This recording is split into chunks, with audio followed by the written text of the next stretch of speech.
All right. I'd like to call this special meeting of the Board of Education to order. As we all know, we are here for our retreat. Thank you first to the administration for moving their meetings around today so that you could accommodate us here, and also to the custodians who continue to clean up after the saga that is this building and never quite seems to end in terms of construction and appropriate construction. The roof has an unforeseen problem and it's causing more banging and debris, and so the custodians have been cleaning up all day for us. I'm going to throw it right over to Tom, part of our annual retreat, and quite frankly, even though it caused quite a stir, a very general kind of regular annual retreat of board operations and review. And we'll throw it over to Tom, who put together some scenarios to review. They were supposed to be done by 3. They didn't get the memo, apparently. But I know we all wanted it here. You wanted the memo? Well, it was last minute change for them too. Okay. So Tom put together scenarios that he will run through. They're new to all of us so that we can react and have a real kind of real-time conversation. And I will throw it over to Mr. Mooney. Okay, well, hello everybody. Let's hope that the banging's not. I think Elliot was trying, or was Marge trying? Marge just went out. Yeah. We'll hope for the best. And if I am banged over and you don't hear me, just let me know and I'll repeat myself. I'm hoping that was and so what I'd like to do is really, this is your retreat, and all I'm here to do is facilitate, and I've been around the block, so I have some scenarios that I've used in other board retreats, but they're really an opportunity for the board to talk amongst yourselves as to what might be best practice in particular situations, and it gives me a chance to elaborate on why certain things happen and what the board's choices are with regard to operating as board members. The other document that I passed out is something that I know David was not here at the last time I was here, but it's something that I've shared with you before, and it's just the structure on, so what's the good? As soon as they get it watertight for the evening, they'll stop. Oh, that's right. So that means finishing up. Okay. Thank you, Mark. Final touches. Thank you. So anyway, this we may find an opportunity to talk about some of the issues on this second sheet, but I really think most of the issues related to board member roles and responsibilities and board operation will be addressed through a review of the scenarios. So with that, we'll just start. And scenario 1 involves a front page story on the Stamford Advocate about a teacher employed here by the Darien Public Schools who was arrested for running a meth lab. The article identifies the teacher by name and by school. Parents from that school come to the next board meeting, and during public comment, several of them address the board to express concern that the teacher must be fired immediately. A fourth parent comes up to speak, attacks the board for sitting there silently like bumps on a log, and asks the board members what they're going to do about this bad teacher. So that's the scenario. It's not uncommon, although the meth lab is a bit dramatic. I haven't actually been involved in a meth lab case, but it establishes facts that give opportunity for discussion. So, should the board members just sit there like bumps on a log? It's public comment. Like this. You're doing great. Yeah, This is like, it only works if we speak up. Practice. I say yes. Well, given our practice, public comment is not an opportunity to dialogue with the presenter, so as we've operated, and correct us if we haven't been doing it, but then with the opportunity for the public to comment, and the board would say nothing at that time. So that is your practice. Now, does the public know that they shouldn't expect you to talk? It's mentioned every once in a while. I don't think it's common practice but it comes up, I think, every once in a It's not while. mentioned at every meeting, but No. I think at public hearings, the chairman tries, the chairwoman tries to portray that before. Absolutely. Yes, Yeah. and then always, at the start of the school year, we open typically our meetings that way, reminding people of public comment. There have been a few occasions, though, where I remember Dr. Brenner in particular, if it was a quick answer, on occasion he has answered. And I wonder if a scenario like this a superintendent or board chair may say, off the cuff, here's the policy, here's the role of the board. That's a possibility. There were a couple occasions where Dr. Brenner did similar things. So would you think it appropriate for either your chairperson or the superintendent to say, don't worry, the guy's been suspended? Absolutely not. No. No. I think what we've tried is when there's been an answer from the superintendent or the chair, if it's a factual response, like, Yeah. what day will you be holding the meeting? Tuesday. Right? I think it's that kind of brevity, but in general, I would say no. Commenting on any staff discipline would be inappropriate. Do you differentiate between praise and criticism in terms of your actions? No. Do you keep time when people speak? Yes. No. Yeah. Sometimes. Well, as Secretary does I will every say time. I do it more when we have, during budget season, when there are more speakers. But if there are a lot of speakers, I would say I'm not great at it. I could be better at it. And can you think of any We try to be polite. legal problem Yeah. in erratic timekeeping? So yes, I think Katie's not giving herself enough credit. She often does it. I think that we have a 3-minute minimum. There are times where someone might go to 3 minutes and 5 seconds, but we try to warn them that they're approaching time. Right? So I think You'll often there are remind moments people. when you haven't, but I think Yeah. she's probably not giving herself as much credit. So what would the legal problem be if you're not consistent in timekeeping?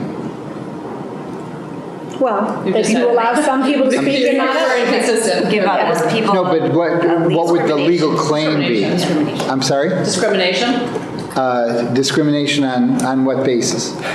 We are deciding who should have more time and who should not, based upon whatever the plaintiff would claim. Right. The case law would say viewpoint discrimination. So it is discriminating among people based upon their viewpoint, which is a First Amendment issue. So, and it's hard because if you're sitting there hearing about how great you are, it's like, time's up. It's a little hard, or you're not tempted, I should say, to check your watch and, oh, your time's up. Conversely, it is understandable if someone is giving you a hard time, time's up. And so if you act in a different way depending on what you're hearing, that's where people could say, hey, wait a minute, this is a violation of my free speech rights. So to that point, do you think it's best to embed that in someone's job responsibilities? So we've always had the secretary do it, but it's not actually embedded in the list of responsibilities enumerated by the secretary. Is it a value or no, you just have to make sure you have a timekeeper somewhere? Well, I think it's more important just to be aware of the problem and to be consistent. But I don't want to make it bigger than it is. This is just really a sensitivity to the fact that when you have rules like that, and it's perfectly appropriate to say you have 3 minutes. Is that in your bylaws? I think we have it on the agenda, at the bottom of each agenda that goes out, That that there's a 3-minute. public comment is limited to 3 minutes? Do you also say on the agenda, this is words to the effect, this is an opportunity for the public to speak and the board will not be responding? I don't know if we say that. I do think, let's pull it up. We say something to the fact that it is public comment, not discussion, if I remember And correctly. can you think, Jill, did you have a? I appreciate the conversation about timekeeping. I think it's important. One of the things I think we find is that when someone gets up here and has a concern, that while we don't want to engage in dialogue, I feel concerned at times that in a case such as this one might want to reassure the public. I didn't realize I had a mic I could use. I know, I didn't think they were on, Yeah. I think they just turned on. One might want to reassure the public that we do always, as a practice, follow our policies and procedures and the law when it comes to any sort of handling of administrative issues of this nature. I feel like that's a good, again, I don't think you want to be inconsistent on the one hand. On the other hand, I think there are times when it's important to reassure your public that you are paying attention and you will do what is appropriate, without qualifying appropriate. And so sometimes some boards do put right on the agenda reference, as you do, to public comment and the further clarification that this is a chance for them to talk. Can you think of a legal problem if someone raises a very interesting issue and you start talking about it? It's not on the agenda. Correct. So it's an FOI problem. Board members should discuss matters that are on the agenda. And so if a board would take the invitation to get into a discussion about a particular issue from a member of the public, then you're just inviting a challenge under the Freedom of Information Law. So what if, this is Darien, I know, and you're also polite, but what if a person came and said, "You idiots"? Point of order. Well, Are you calling a point of order, or are you answering the question? I'm answering the question. Oh, very good. so I know the chair can clear the room at some point. It's a meeting held in public. It is not a public meeting. Right? We do have a very old civility policy that I guess you could invoke, but typically, even if it's a nasty comment, we try to receive it. And so it's, I can't ever remember a time where a chair has cleared the room and recessed. But what about the guy who says "you idiots" and just says it's a point of order? Could you We've done that. elaborate? You've- Yeah, you- we've had someone tell us that we were in Disneyland, I think. Oh, No, Fantasyland. Fantasyland. But And the calls point of order. and what was the resolution? Because a point of order is raising a question. So what was the I believe resolution he to the finished point his, of order? I believe he finished his comment and sat His down. statement. Was he ruled out of order for asking rhetorically if you were in Fantasyland? Too bad Mr. Burke's not here because he called the point of order. Oh. Sorry, I was just looking for a disclaimer. For anyone who's interested, we say public comments are limited to 3 minutes per individual and are designed to allow community members to inform the Darien Board of Education of their opinions and concerns. Where appropriate, community members are also encouraged to reach out to the school administration during regular school hours. There should be no expectation of dialogue on such public comments to take place at a regular public meeting, given that by law, the board may only discuss matters that are set forth on its agenda. Well, that's quite comprehensive, and I certainly have nothing to add. So that's good. So getting to the point of order and taking a step back. Oh, by the way, under what legal compulsion do you offer the public a chance to speak? Why are you required to do that? Oh, do you mean through public comment? Yes, why are you required to put up with this criticism at your meetings? I'm surprised, because we didn't have public comment 6 years ago. So that's interesting you even bring it up. Well, we had a failed system by which we were doing it, in that people would interject after each agenda item. And I think it's probably a very old New England practice, but not really recommended, as we understand by law. But, I mean, I think as a public agency, we have a responsibility to hear from the public, and so we provide for it, but we work based off our agenda. But if you want another legal compulsion, the lawyers are all now in the room. Right. They can answer you. Well, it's, I think some of you know I teach at UConn Law School, so this was a typical professor's question intended to mislead, because there is no requirement. And in fact, Krista, I remember some years ago hearing a board member say, we don't do public comment in your end, which at the time was the only place I was aware of that didn't have public comment. We didn't have it for my first 2 years on the board. And it's to Tara's point, every school board of which I'm aware accepts the view you expressed, which is we have a responsibility to hear from the public, but you control that responsibility. And it's not a requirement. Once you create the opportunity, then you invoke First Amendment protections for the speakers. And to finish up on, they're getting excited as they get close to the end. 15 minutes. To close up on that issue of, well, what are the free speech rights?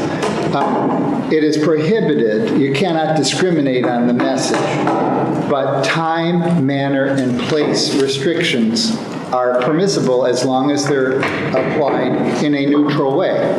So you can say 3 minutes, you can say 2 minutes, you can say 1 minute, but then you have to apply it in a neutral way.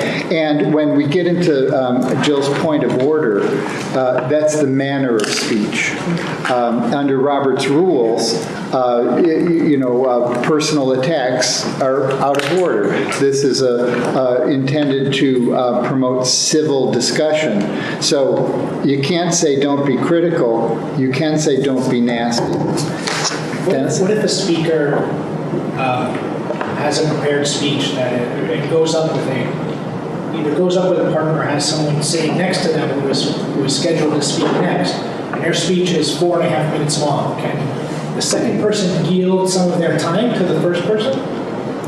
No, but I thought you were a little more clever would be to break up the message so that 5 people spend 15 minutes on a particular topic, and if and when that became a problem, we'd have to look at options, but I've never heard of somebody doing that. But I have heard of people saying, I yield my time, and that's not permissible. I mean, you can allow it. You could adopt a bylaw saying people can yield their time, but your current rule is people have 3 minutes, and someone else cannot confer additional rights on them. Only the board can. A related question that's come up, I don't know if this has ever happened, but this comes up from time to time. Someone will send a letter in and ask that it be read into the record. What are your legal duties there? So I don't think, we're not obliged to read it into the record as far as I know. Right. And I'd go further to say, and don't, ever. Because once you start that, then you're going to start a practice that you don't want to continue. So which has caused some interesting with the recent FOIA Commission rulings, because typically, let's say someone would email the chair and the chair would disseminate out. Some of the FOIA Commission's rulings were that if the board is in conversation in quorum, yes. So as long as I disseminate those, as long as no one responds back, reply all to constitute a discussion, are we still able to send things out as informational? Because sometimes I'll get a comment and it's for the board. What's the best way to distribute it to the board so everyone sees it? Not being obliged to read things into the record that we receive. Right. Unilateral communication, just from you, FYI, is permissible. Just like the superintendent send out the board packet, before board meeting. That's a communication to a quorum of the board. But the law goes on to say to discuss or act upon a matter within your jurisdiction. So as long as there's no further discussion, then that's fine. That case that is so troublesome was unique in that the conversation was, the communication was between 2 board members. And so I think that's what the commission latched onto. Okay, and then we also have time during our budget season where we allow after each agenda item, we Yes. allow people to come up and comment, and we engage in answers. Is that a good idea? We've found it helpful. We've had, sometimes it's from, well, RTM Education and F&B, we've been very good about accepting their questions as a group, but during that one day, we do allow people after each of our RCs to get up and ask questions, and often the administration responds. Is that a recommended practice? I would defer completely to you. I'll just say from my perspective, that sounds fine, because at the end of the day, you're trying to communicate with the public, and you do your best to anticipate their questions. You know, anytime you put out a release, you're anticipating, well, what might people want to know? So to set aside a time when people can come in and ask their questions, and as long as everyone approaches this in goodwill, because you're not going to be able to answer all the questions, but you're going to be able to answer enough questions that it would be a constructive exchange, and so I have no problem with that. I think we particularly in the narrow context of a budget, you know, because it's so important on the one hand and it's so specific. Mm-hmm. So I think asking questions about the budget in that way would be likely to result in a meaningful exchange, as opposed to just a sort of a general people can come and ask questions about anything. I think you'd lose the focus. Jill? To that end, there are times when it does seem to be productive to engage. So back to the question I was asking before, when it seems like you have a member of the public who is agitated about an issue going on with the school systems, Yes. it seems like it is better to not engage in dialogue, but to provide some assurance. Are you arguing that it is better to be silent and use the same protocol, or do you have a feeling that there are times when you need to go ahead and reassure your public, even if it's not ultimately their to their full satisfaction? I'll give you my answer, but I think you've heard me say I wasn't elected to anything since 8th grade. So you're serving the public. You have to decide. But my concern is that you're in fact differentiating among people. And if in some cases you say, you know, relax, you know, we'll take care of this, and in other cases you don't, that is communication, and it just raises the question, well, how come you're worried about him and not worried about me? But you know, it just, you have to make your own judgment. But I would define best practice as being clear that during public comment, the board is here to listen and not offer on an ad hoc basis comfort to this person or comfort to that person, but not comfort to the third person. So it's the consistency that causes me trouble. I think there's also something about that in that, like, the whole board is receiving the comments at the same time, so the board can hear it, think on what's being said, and at times that information comes up again and we can use it. I would say sitting in the seat, I would find it hard to differentiate, and oftentimes while I might feel for who's up there, I would say I find the same problem. If we start responding to some and not others, it can be problematic. Okay, so yes, Chris. I'm sorry, just to clarify, when you're mentioning the 3 minutes, and then, is that just best practice? Is that stated in any type of legal, or should we have that as a stated policy? Well, you should have a stated policy. What that stated policy says is 3 minutes is fairly common. Okay, but we have discretion over that. Oh, yeah, absolutely. Okay. In fact, you could even have a policy that says that when we see a lot of people, we're going to cut it to 2 minutes, or if we don't see a lot of people, we're going to extend it to 5 minutes. But that would, I would say that to the extent that you want to have that flexibility, you should write that flexibility into a policy so that it's it's understood and everyone has the same expectation. But we should have a policy, period. I mean, there should be a policy. Yes, Okay. yes, and policy is a term of art in school board world, and when I say it's more important that you have a consistent practice, it's best to put it in a policy, but I'm wanting to differentiate between the word policy and practice. If you have a consistent practice, you're in the same place. Got it. Thank you. I just wanted to go back to, you were talking about email and Yes? discussion and conversation. So you really aren't permitted under FOIA to have a discussion on email. Is that? Correct. Okay, so it really just needs to be an FYI, and if you've got the whole board or a whole other board on that email, you cannot then begin a back and forth. It's the exchange of views that triggers the idea that this is a discussion.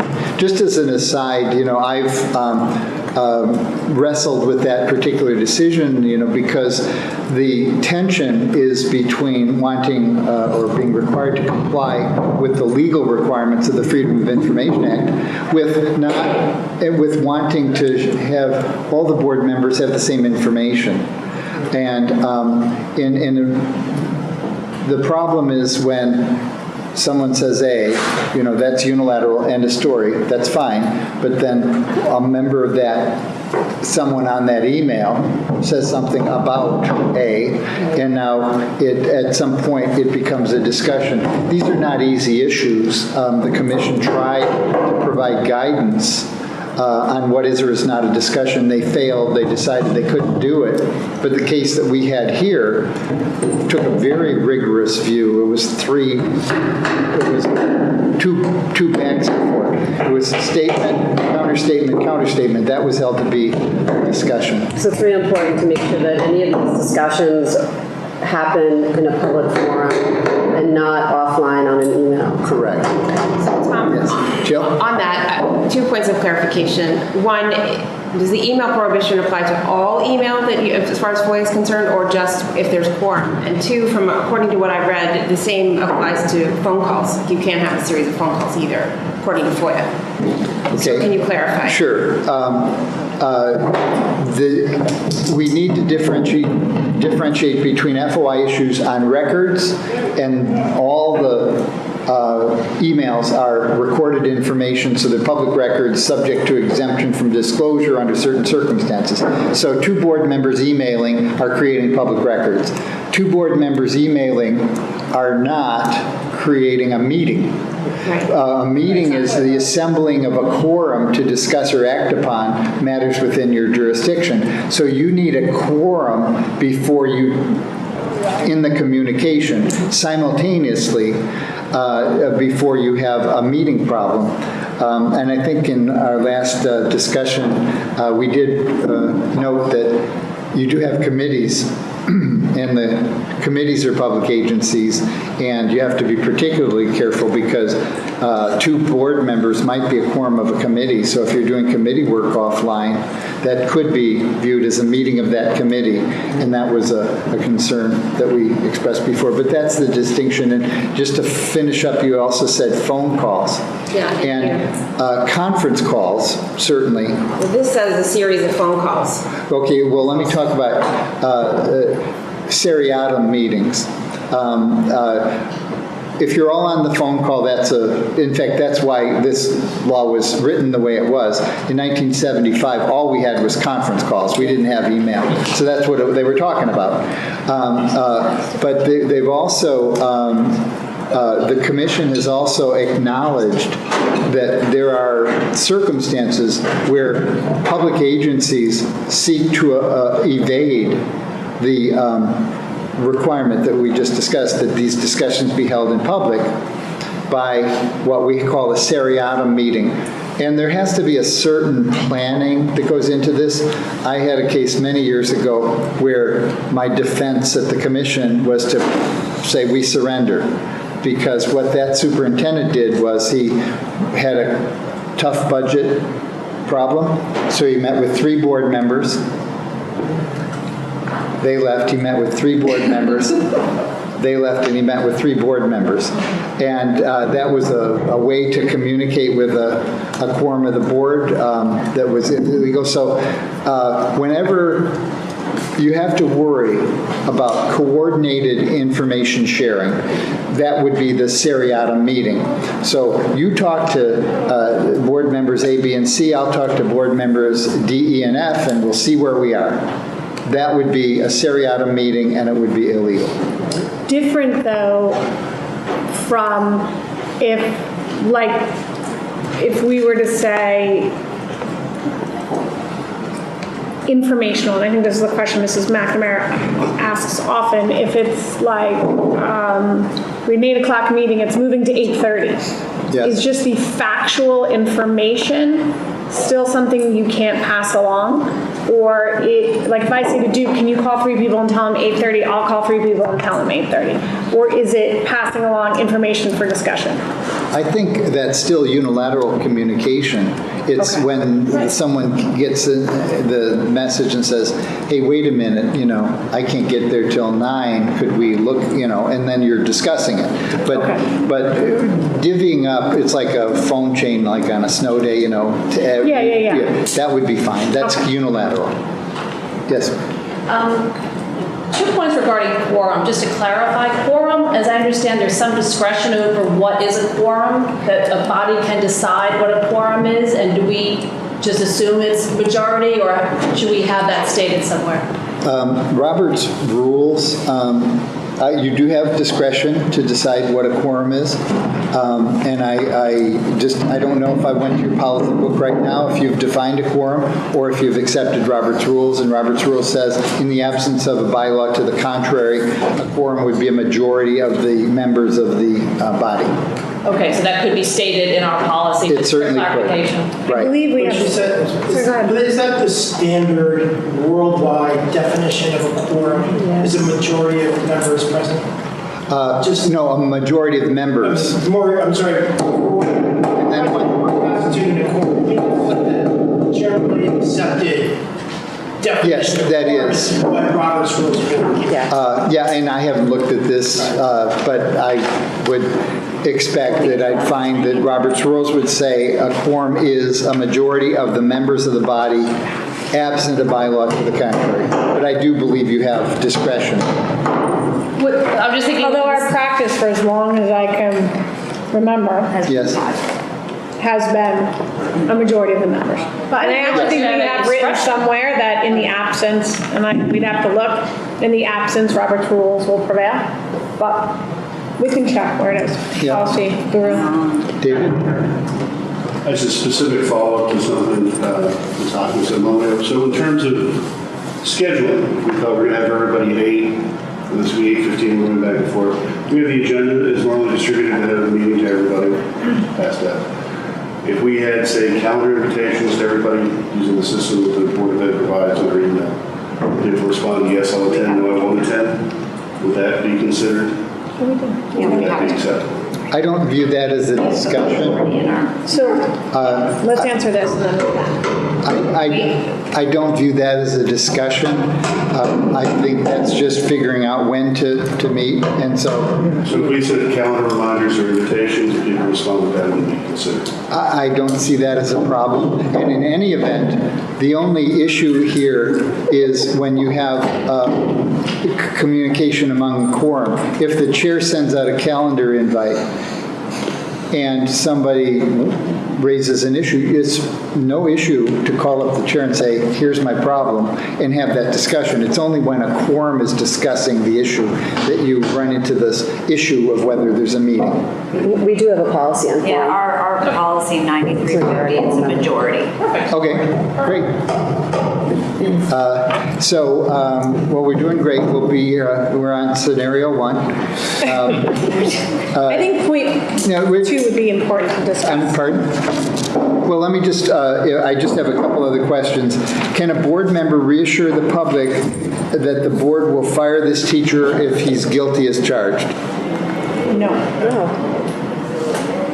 Not based on what we just discussed, we can't say anything. No, but, well, let me expand the question.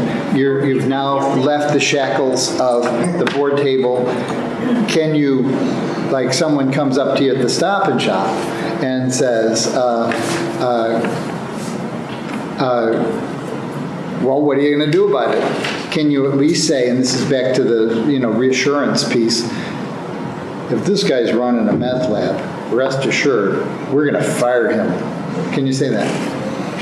No. Because that did happen to you. Not the meth lab. Oh, okay. No. They have a due process, right? Right. And part of due process is, because there's an if here, and you could say, well, I'm not saying we're going to do it. I'm saying if he's guilty, we're going to do it. But part of due process is deciding on the response to a particular disciplinary issue. So your instincts there are appropriate. It's best not to get into it. But what can the superintendent? Now, you see in the Stamford Advocate that one of your teachers is accused of running a meth lab.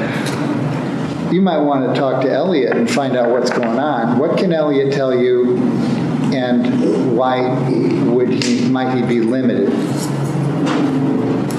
can't tell us anything about a criminal proceeding, right? That's not in his jurisdiction.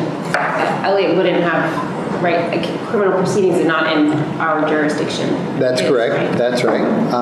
But you want to know if this guy's coming back on Monday. Then you follow whatever employment law. Well, there's a process, so Elliot has to follow the process. Dr. Landon has to follow the process, so it's not until the process goes through and he does an independent investigation. We could be the...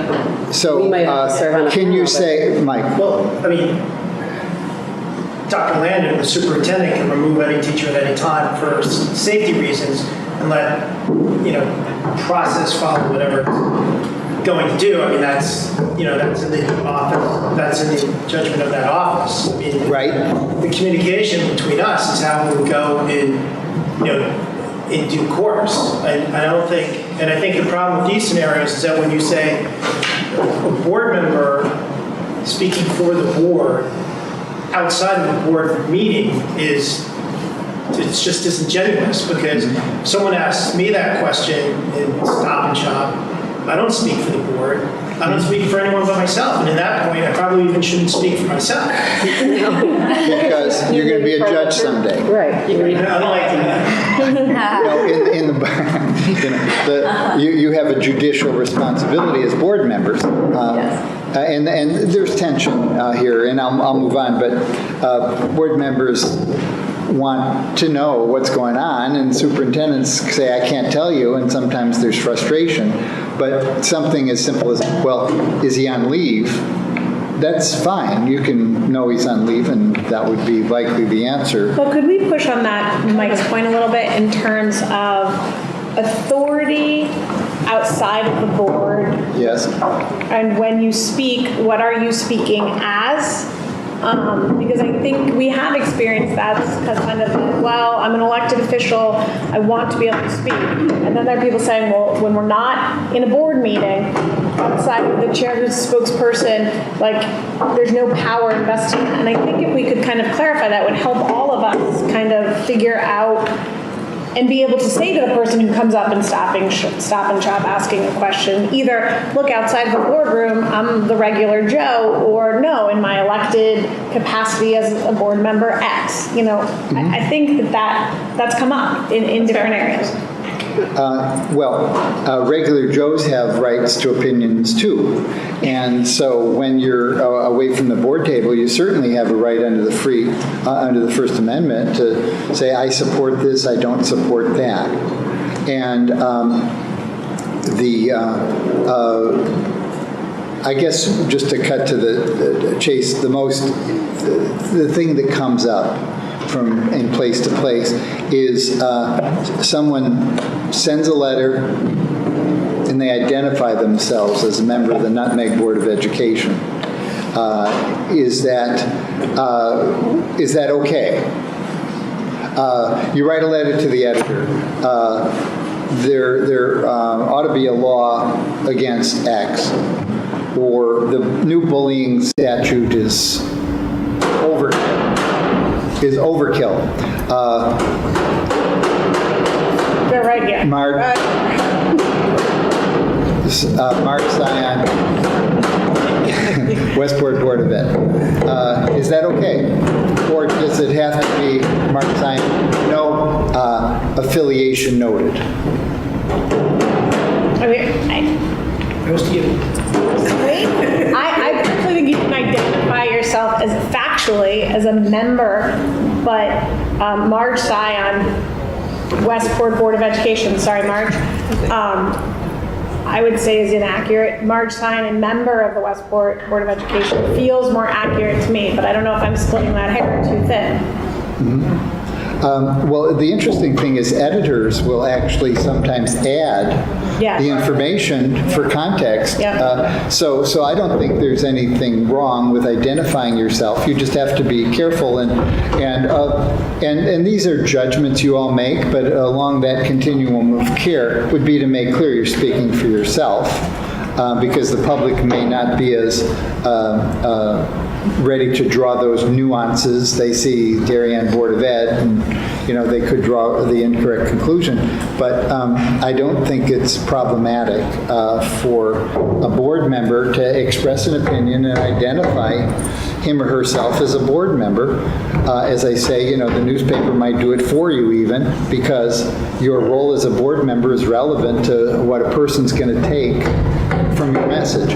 So I think that's fine. I think you're all clear that by bylaw your chairperson speaks for the board. So just to bring this down to a practical reality, you just voted on the budget. You thought it was, you voted in the minority. The budget passed. You voted against it. The reporter calls you on the way home. What do you think about what that board did? I listened to you, made some good points. So what do you say to the reporter? Mike? Thanks for the compliment. It's a done deal. And what's next? The board has ruled. The board has decided, I should say. That's what I think is appropriate. You'll have to make your own decisions, but your effectiveness as a board member will depend upon your working as part of the board or working separately. So if I want to comment on, there's too many geese in flying over Darien, right? And the newspaper says Tara Ockman, Darien Board of Ed, right? Or how is it best for me to identify myself? Just Tara Ockman, a member of the Board of Ed? I mean, I know not to say Tara Ockman, chair of the Board of Ed, but I think that's what happens. Sometimes there are issues non-related to the Board of Education that someone feels passionately about, right? I mean, I love geese, I hate geese, I want geese, I don't. Do you just write your name? And if the paper does it, that's kind of on the paper. But I think that's what comes up. Sometimes someone feels strongly about a position. Right. How should they identify themselves? Or should they not identify themselves in an elected capacity? Or is that a judgment call? Well, it's certainly a judgment call. I was trying to think it through. It would seem relevant and appropriate to identify yourself as a member of the Board of Education if it has to do with Board of Education stuff. And otherwise, it seems maybe gratuitous to, comment on the transportation infrastructure and say, member, Darien Board of Ed. But isn't that, correct me if I'm wrong, but that is at the discretion of the person making the comment, whether they choose to say they belong to the member of Darien Board of Ed or member of the Darien Board of Ed. Yes. And I would think it'd be at the discretion of the reader to see if that is at all relevant to the topic and to what weight should the reader give, because Darien Board of Ed has nothing to do with geese, but if it's related to schools in Stanford, for example, well, then maybe it is more relevant. Right. So. But in that case, if the chair speaks for the board, how would any of us be speaking individually as a board of ed member? Well, if she's the You're voice. speaking as individually as a person who happens to be on the Board of Ed, and you have the right to do that. I think I think go it's ahead. like a sticky wicket though, right? It is, and that's to Krista's point. I started out by saying these are judgment calls, and I just shared my judgment, but you're absolutely right. You decide as board members what information to share, what information to put out there.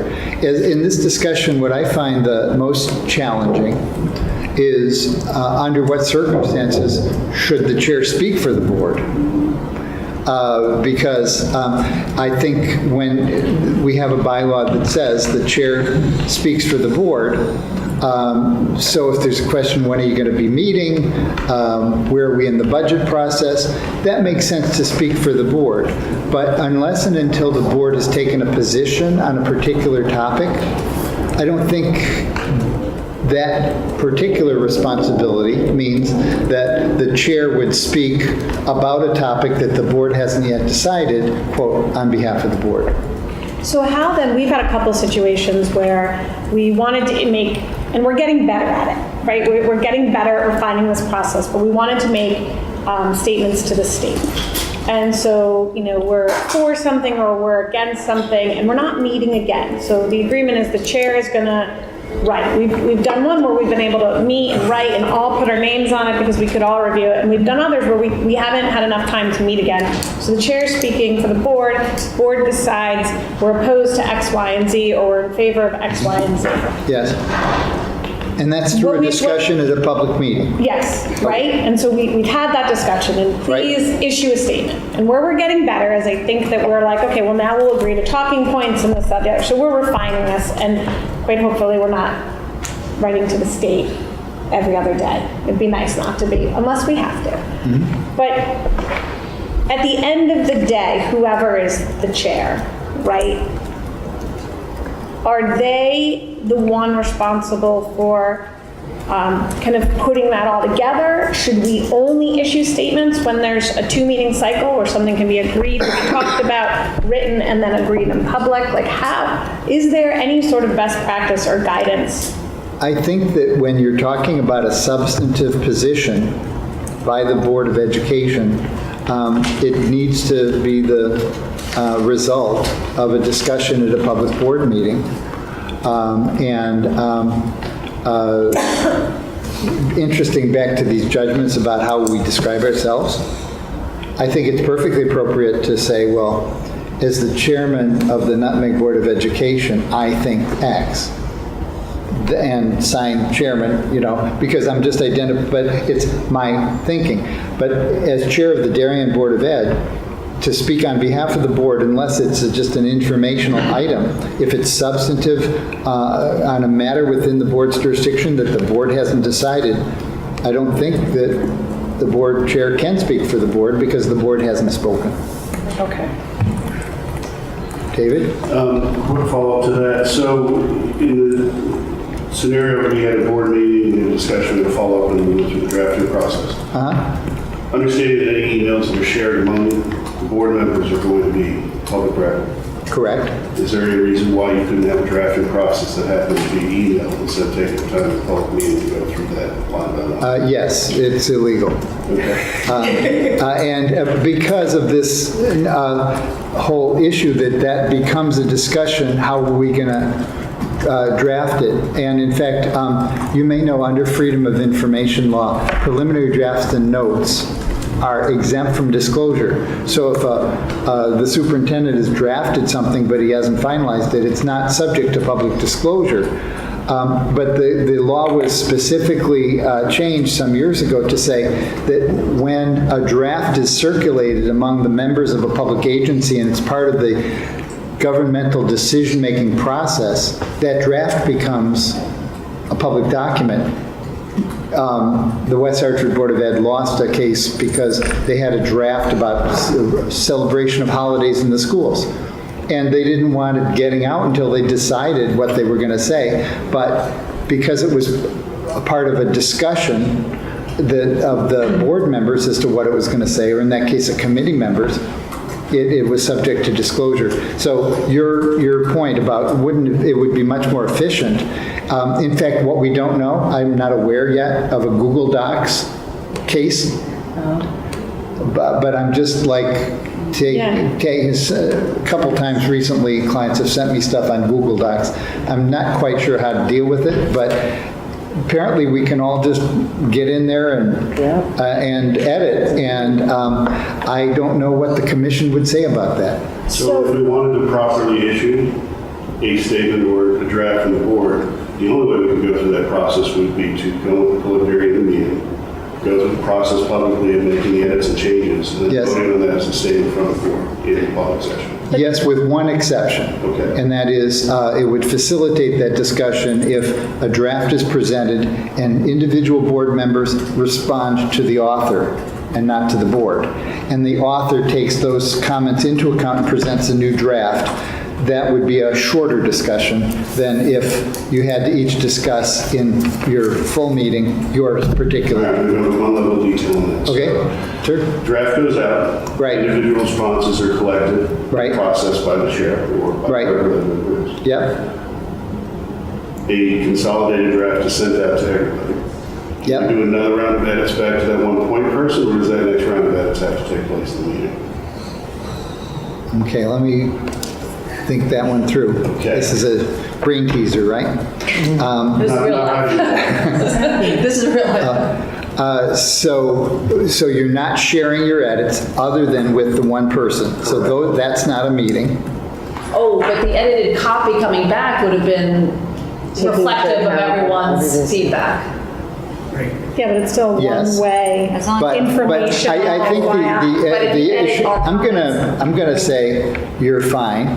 Yeah. And the reason I'm going to say you're fine is that the whole issue of assembly of a quorum to discuss or act upon has an issue of simultaneity, that you're all there together. In fact, in that challenging case, I realized, I had this epiphany later, that if the board chair at the time had responded, and except not by email to the one, and snail mail letters to everybody else with the printed email, it would have been fine. It's the fact that you're having a simultaneous conversation. So back to this drafting thing, you talk about it, draft is presented, individuals go back to the author, new draft is presented. I can see how that feels like a discussion, but there's not simultaneity, and that draft is going to come back as a unilateral communication.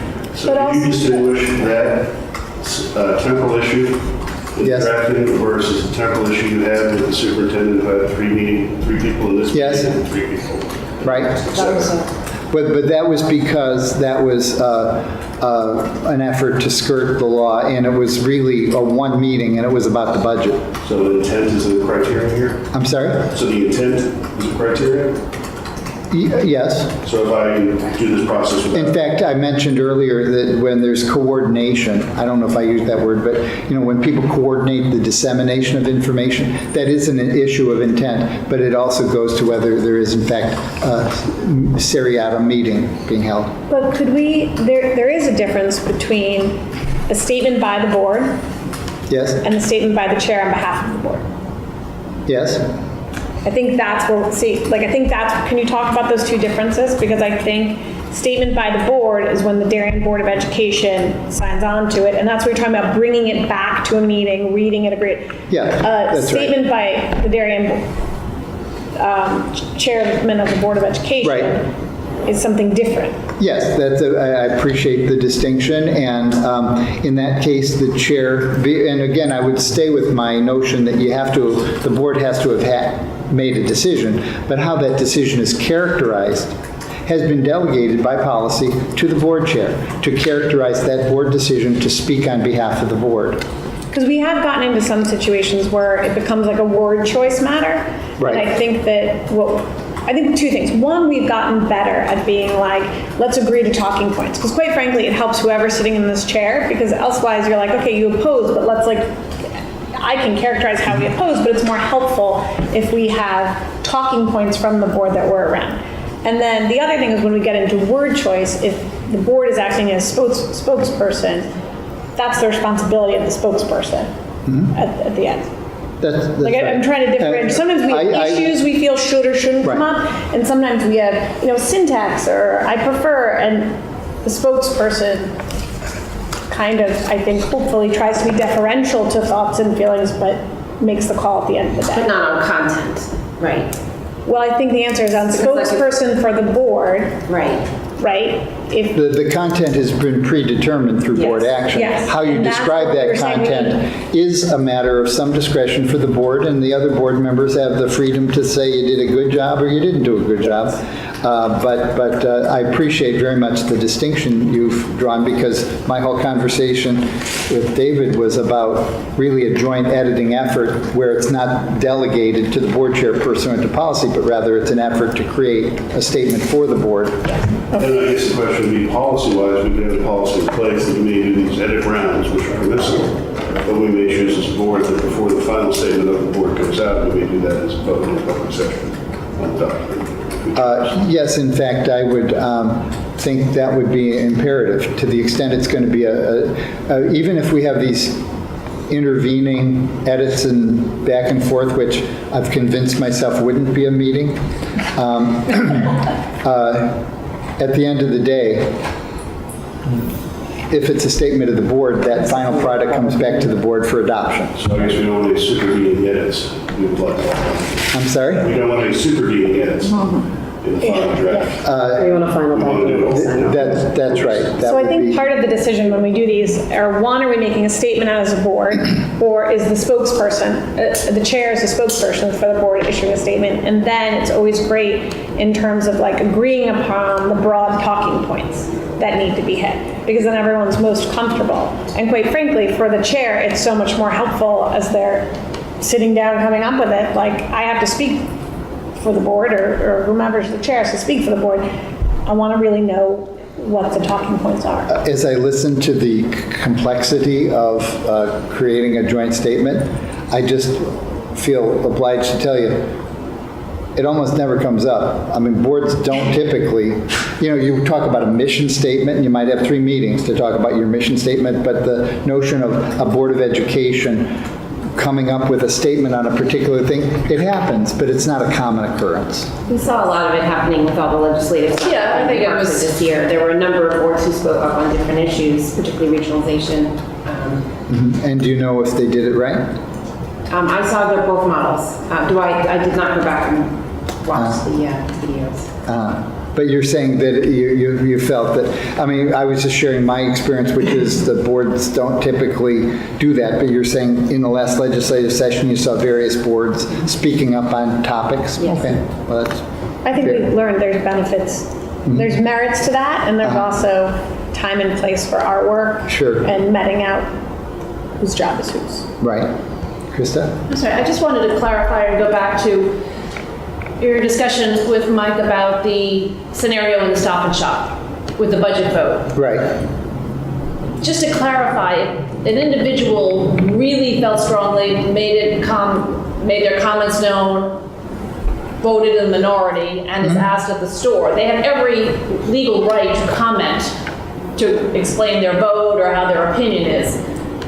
I understand it's not the benefit of the body, but that individual has that right. That's right. And the other sheet that we won't get into much, but the way I wrote rights of board member, free speech and teamwork. So it's Right, you have to exactly. figure it out. But free speech is the controlling premise. Then can I ask? And just to your exact scenario, if it was Krista, I might respond to her differently than a reporter. But in your scenario, it was a reporter. Okay. Well, you could say to reporter too, but Oh, you're right. whoever. Just to Yes. expand upon Yes. that. That's going to confuse me. So we have freedom of speech and we can speak publicly, we can write letters, but what if you get into a scenario where one board member is doing that too much, too often, and it maybe is hindering the ability of the board to work collaboratively? What can happen then? Or anything, can anything happen then? There's no formal action the board can take. If a person is spreading misinformation, and then, there's a disciplinary process through Robert's rules. But if people have different opinions, by misinformation, I mean factual, this is a fact and it's not, that's a problem. And you can hold a person accountable through Robert's rules, censure. But at the end of the day, all you can do is express your displeasure through censure. You can't prevent the person from doing it. And you certainly have no authority to limit that board member's ability to function as a board member. I know about Robert's rules and disciplinary processes and such. I've been doing this a long time. I've never been involved in a disciplinary process because there's no particular payoff at the end. But if I could just one last thing, but I don't mean to suggest that when some board member in another town, I know it wouldn't be here, in another town, is acting up and just, really causing trouble, you all have the right to talk to the person, to explain the problem, to express your view that this is inappropriate, because you have free speech rights as well. So I didn't want to just leave it, you're stuck. You're not stuck, but you can't force. You can have the discussion, you can talk to the board member about your views, but that's so what you can do. You work with a lot of boards. What is legally, right? What you said is legally. What's kind of your healthiest model? We have a new superintendent coming in. We're going to miss Dr. Landon, but we'll miss you. And we're excited for Dr. Adley. What's the healthiest type of board relations on this in terms of yes, you have a right to free speech. We all do. Right. I wrote way too many college papers on it because I was always going to say everything I wanted to say. And then I learned, sometimes it's not the best practice. Right. So how do you see the healthiest boards handle issues like this? Or a vote that doesn't go someone's way? Is there any kind of look, I see it work best, X? It's hard to summarize, but I'll offer one sentence. And that is that it's healthiest when board members' actions are guided by their view on what's best for the board. If that can be the premise of your actions, I have my opinion, and I was elected to do a job, and how am I going to discharge my responsibilities as a board member? If my guiding premise is what's best for the board, I think you're going to avoid some of these problems. Okay. And that's not illegal. I very much appreciate this, and we may not get through all the scenarios, but we're covering some important ground, and if you don't mind, I'll move to scenario 2 to cover some more ground. A board member is Facebook friends with a teacher. In a post on her Facebook page, the teacher complains that her principal unfairly denied her 3 days of personal leave to attend nature's classroom in a neighboring school district to serve as a chaperone for her 5th grade son. The board member calls the principal to find out what the problem is. The teacher files a grievance, which is denied at the lower steps and is now before the board. Okay.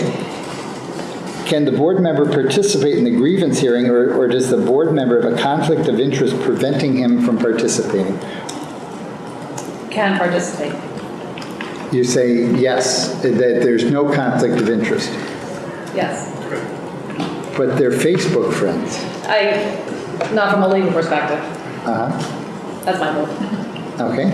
Michael? You're the lawyer. I agree with Kristen that there may not be a Bad idea. conflict at that point, because under the scenario you're giving, it doesn't she called the principal, which I don't think would be appropriate, but she did, but that doesn't necessarily prejudice an opinion if it was information gathering that wasn't really done the right way. But you might not automatically be conflicted. I would say you probably shouldn't sit on that hearing, even if you technically can, because if it's legally challenged later, that's going to be an entry point forward. At that point, technically, you're not, I don't think, conflicted. I think conflicts of interest are only financial, fiduciary, financial in nature, but I could be wrong. So is it Well, up to the let me board just member to decide? ask rhetorically, so if my cousin is up for director of maintenance, I don't have a conflict? We don't hire director of maintenance. I'm sorry? We don't hire the director of maintenance. Oh, you don't? Oh, so my hypothetical is I don't know about family. Oh, Well, isn't it up to the board member judge? yeah, Dr. I think the board member should call the superintendent. And that way, the board would have clean hands.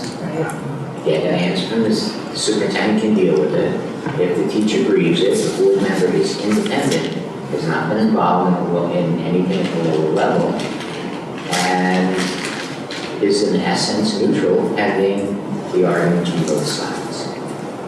I think, David, I think there's a potential labor dispute, and the board member should not be involved in any action on behalf of the teacher at any stage. So I think there's an issue there. I think we should not be participating, but already the error was made at their stage. I basically agree. I think the minute the board member picked up the phone and called the principal, they're now involved in the process in some way. And I think that becomes a conflict. Whether it's a real conflict, it could be perceived as one. So they become, I think, someone who should not be part of the grievance process going forward. So I would never have made that phone call personally. So how do we define conflict? Is it, well, I think we're all going to agree that Krista's right. An economic interest in a particular issue is a conflict. But the question is that it, or are there other circumstances where there's a conflict? I only know that one. So I think, isn't it also up to the board member's judgment to recuse themselves or not? How about if the question is whether you approve a trip to France and one of the board members' children is scheduled to go on the trip to France? Is that a conflict? Does that hit too close to home? I don't know. No, so I would say no. I mean, we do that all the time. We approve budgets. We do that. Our kids are affected by the budgets. Right. They may or not be. I would say I think we've done something right as a board in that we already have a policy that you shouldn't be Facebook friends with a teacher. Yeah. So we knocked you off on the first half. Well, my hypo is just or social media. It's incredibly difficult to enforce, but we do have a policy. You do really? Yeah. But I do think, at least in what we've been told, is that board members have to decide whether that there is a conflict. I think there's probably a provision in the charter for which it could be an ethics complaint. Typically on financial issues, yes, that would be but they've always defined it purely as financial, as far as I know. Right. But we've always left it to the board's members' discretion whether to recuse themselves or not. Well, that's where I would start. I think you have the financial issues and you're going to get in trouble if you are insensitive to that. But a conflict, you're elected to do a job, you're public servants. And so there are just all sorts of different circumstances where you have an involvement in a particular issue. Is it a conflict if I spent my pre-board days with youth athletics? And the question is, are we going to do X, Y, or Z? Are we going to let youth athletics use the Darien High School? Is that a conflict? I've just spent 10 years involved in that. No, because it's not a personal interest. And in fact, you were elected in that particular case as who you are, which included that interest in youth athletics. So I don't see that as a conflict. But in discharging your public responsibilities, I think the standard is you look inside, and you're right, Tara, it's an individual decision. Can I decide this matter in the best interest of the public, unencumbered by personal interests? If I can, even if I know about a situation, I don't have a conflict. But then there's the added thing of appearance of conflict. And sometimes in the interest of the public perception of the board's integrity, a person who is involved in a certain thing and there's a question, well, can that person really be impartial? Even if they look inside their heart and say, oh yeah, I can be impartial.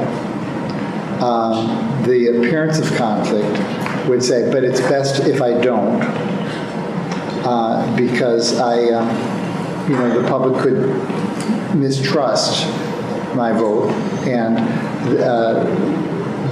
be concerned that the board is not acting appropriately. So you have to be sensitive to the conflict and the appearance of conflict. And the last thing I'll say in this regard is you also have to be careful in thinking about how boards make decisions. And you may have heard this one before, but I know you don't hire the director of maintenance, but if you did, I have a conflict because he's my Your cousin, you mentioned. cousin. So what if I grandly say, well, I'm not going to vote because I have a conflict, but I just want you to know. Oh, right. And it just illustrates the fact that boards make their decisions in a deliberative process, which means you talk and you listen. And so if you have a conflict, you can't be talking because that actually is part of the decision-making process. So when you do decide that you have a conflict, you really have to stay out of it to be consistent. But to that point, we don't hire the director of maintenance. We Okay. hire and fire the superintendent. However, top-level administration, as part of the interview process, does meet with the board. And so is that still look within if my cousin's in the room? Yeah. I'm asking you. Oh, no, I would say if it's your cousin, and you might not even like him, so I would also, want to look at the appearance of conflict. I don't think you should be part of that interview process. Yeah. Because that just presupposes you're going to be sharing information and affecting the superintendent's decision. So, yes, look within, even if it's an issue of input. Okay. Yes. I'm sorry, can we circle back, because I'm now a little bit confused as far as what is the legal aspect and what is best practice. So in this scenario, I guess legally, the person could still participate in the grievance, but for the good of the board and best practice probably should not. If that individual chooses to and looks inside and says, I'm good, I've got this, Right. and it goes forward, if it goes to further litigation, would the participation of that individual create a basis for further appeal or whatever? Just to clarify, if it keeps going to the point our attorneys have brought up. Sure. It's an issue of best practice, but there's a further complication, just so you have certain responsibilities where you are exercising a statutory duty and you owe the people affected by your decision due process, which means that you have to be impartial. You can't have a conflict. So the superintendent can't fire a teacher. You probably knew that, right? Only the board can fire a teacher. The superintendent starts the process. But so that's an issue of due process. If you have a conflict, there's a legal prohibition. It's a problem. Grievance hearings are creatures of contract, and they don't implicate due process. So, in fact, in a grievance hearing, it's perfectly appropriate, and in fact, it's my strong recommendation that the superintendent talk to you after the grievance hearing about the grievance and why you should be worried about it. Because it's not, you're all on the same team in collective bargaining. So grievances are a little bit different, and so the whole notion of conflict is kind of out the window. But when you're exercising responsibilities that implicate due process rights, you have to be very careful because a conflict can, in fact, affect the board's operation. There was a case where one of the board members in deliberations to fire a teacher happened to be a lawyer whose law firm was in dispute with that teacher. So he had a conflict. He didn't disclose it, and the defense of the board when it was litigated under due process grounds was hey, it was an I know vote. Just throw his vote out and we're good here. And the court said no because of the deliberative process. David, you had a comment? Just on the other side, through the hiring, we're into the delegating in terms, so I guess the question I had is just a nuanced one. In terms of the hiring decisions, is there a requirement the board has to vote on that, or I'm just A requirement to the board vote on what? Hiring? Hiring teachers. Is it required, or are we able to fully delegate it? Yeah, well, and I meant there's a requirement that the board fire. Yes. In the hiring part, the law says boards of ed employ teachers. They can delegate that responsibility to the superintendent. So that can be fully delegated? Yeah, we do. We have policies Yes, delegated. yes, and in fact, pretty much every board doesn't get involved in hiring. Just want to make sure. Yes, right. Under what circumstances is it appropriate for the board member to call a principal to, quote, find out what the problem is after hearing? Dr. Landon was reading ahead and answered that question. But it is, I think, worth just refreshing our memory that the board employs one person, it's the superintendent of schools. You supervise and employ one person. The superintendent is responsible by statute is the chief executive officer of the board. He directs the work of the district. And if you want to talk to a principal, perfectly fine. Just don't do it. I mean, call the superintendent first and say, I want to, but I think it's important that the superintendent be a gatekeeper for board contact with individual administrators, if at all. And I'd be interested in Dr. Landon's view on whether and when, let's just say a board member calls the superintendent and says, I want to know more about this program at the high school. Dr. Landon, a board member calls you and says, I want to meet with the principal because we have a program at his school and I want to know more about the program. Is it okay for the board member through you to talk to that principal about the program? Yes, it is. That was easy. Is there anything else you want to say about it?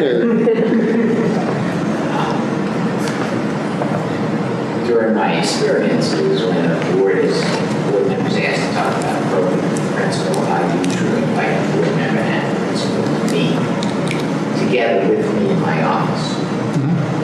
So can we clarify, because we do not communicate directly with the superintendent except through the chair on this board. I have heard that other boards have different operating models. Do you have an opinion as to the legality of that? So I don't think that's fully what we do. The board members are permitted to contact the superintendent. It's requested that they copy the chair so the chair is aware of all communications. But this is a phone call. Yeah, but I'm just saying, I don't think it's the board members can't contact the superintendent. I think the typical chair. So if by phone call, that actually would, under how we currently operate, be problematic. What would be problematic? Well, typically what we've asked board members to do is if they were to contact the superintendent, to also copy the board chair, like by email. Right, but so with, I'll just say, this isn't a legal issue, and I'm not looking to cause trouble, but I think that I'm not aware that there's a general practice that board members should call the superintendent. I think that the superintendent talks to board members and board members talk to the superintendent. It's important that years ago I wrote a column called Working for 9 Bosses. So, I mean, there's a practical issue here, but you have to decide as a board how you want to operate, but there's not a general best practice that board members can't call the superintendent. Elliot, what's your take on that? I was thinking, if I'm going to get an F on this one, maybe I should revise my answer. In retrospect, as a board member, there are 2 things I don't like. One individual board member getting information that nobody else has.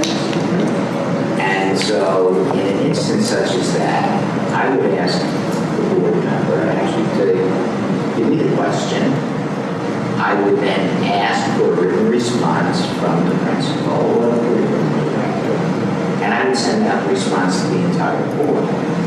It's, now I can get in big trouble. It's for the very reason that I don't like board committees. Because some board members have information that other board members don't. And in the long run, that can only create tension between and among board members because some are more knowledgeable about issues than others. And I don't think it's healthy. I think the board should act as a whole. The board really only exists as a whole. And all the board members should have equal access to all information. So I think that's kind of how this practice started in terms of copying the chair. I don't think it was ever supposed to be like a gatekeep to the superintendent as much as it was, how do we ensure the whole board has all information? And the one-on-one was the original concern. I mean, I know when Dan was first here, Jill and I would call and meet with him on an issue and sit down and talk with him. But then at times there were other board members like, well, I feel I wasn't party to that conversation. And so as we were brought on in the last 3 years, what was said to us is we'll always copy your chair on communications or have your chair there as part of the communications because they can communicate back to the whole board. And that, I think that's what my understanding of the history of that practice is so that the whole board had information rather than a one-on-one conversation with the super. Can I just follow up on that? So what I'm hearing is if a board member has a question, a specific question, they can go to the superintendent with that question, and copying the chair, and the answer should be disseminated out, or whatever information should be disseminated out to the entire board. I think that's a good practice with some practicality, that it would have to be a substantive question, that requires, a formal answer. I think, just what are your plans or, whatever. I think that as best practice, yes, you've described it, but it would be when a substantive question is asked about information that the board members might find relevant to their work. So how then do we determine what is substantive and what is something that maybe is just busy work that may not be necessary? Well, that's a different question, and board members, not here of course, but board members in other towns sometimes ask questions that take all sorts of time and distract, and that was back to the column, working for 9 bosses. You have 9 different perspectives and 9 different interests, and that's where information requests are typically steered through the chair to be the gatekeeper, not to prevent, but rather to be aware of all the different. So then who determines whether or not that request is substantive? I think the superintendent would. So I don't know if Dr. Landon can think of a case where if this is just a question, I'm happy to answer it, but it's not like information that the full board should have. I don't know, can you think of a? Yeah. Okay. What time's the football game start on Saturday? Perfect. Yeah. Can you give an example where you shared the response with the full board? What type of? Like the one about we just did, right?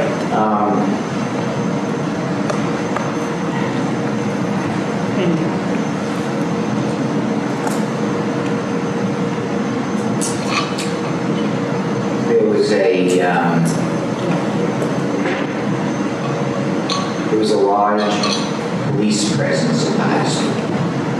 I would send out a notice to all the board members in anticipation of questions and say there was a large police presence at the high school because there was an accident involving a number of kids and several had to be taken to the hospital.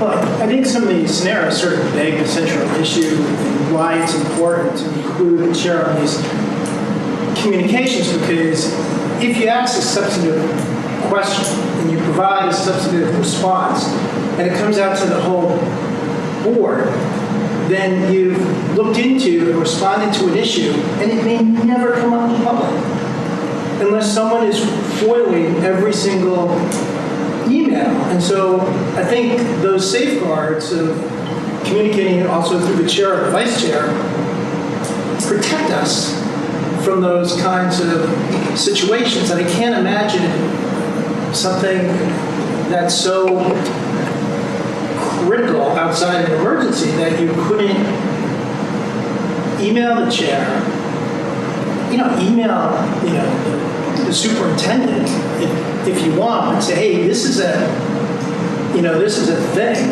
and maybe we ought to look at it as a board. Maybe we should ask them that information and presentation on that, because all these scenarios, it look to me like a spoke in a wheel, where information is going in and going back out to individual spokes and not the center. And I think that's the situation you have to really critically, avoid. So I also think the interesting part is, as a board, we agree to work, right? So if work's going to be done, we agree to it as a group, and then the administration knows kind of what to go and do. And so I have not seen this board send in a request that's like, Dr. Landon, I need you and your team to go do X. I actually think the people up here are really respectful of that in a meeting.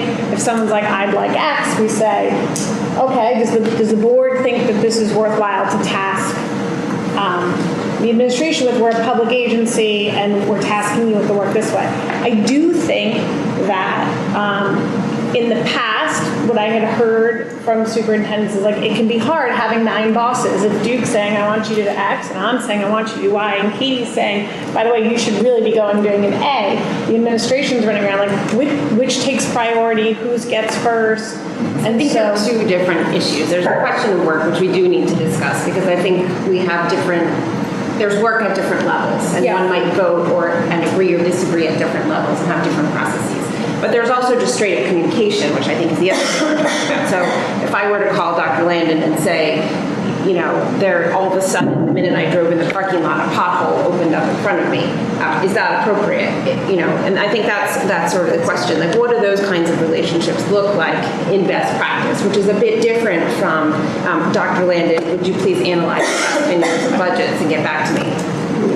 That's a very good point, because one of the other things that we talk about in terms of board operation is parent complaints.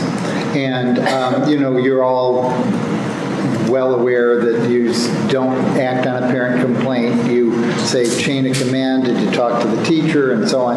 That's all. But at a certain point, board members might say,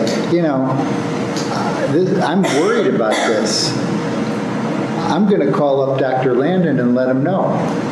I think that's a perfect example of communication that isn't on behalf of the board, but rather you're representatives of the community, you're out there, and you make judgments. You don't want to call Dr. Landon every time someone says something at Stop and Shop, but there are some times when, either because you've heard it a couple times or because it's a serious matter, it's very appropriate for an individual board member to call up the superintendent and say, I just need you to give you a heads up. Now, where the concept of the collective comes in, to the extent Dr. Landon takes action that he thinks the board should know about, it wouldn't be back to the individual board member, it'd be back to the board.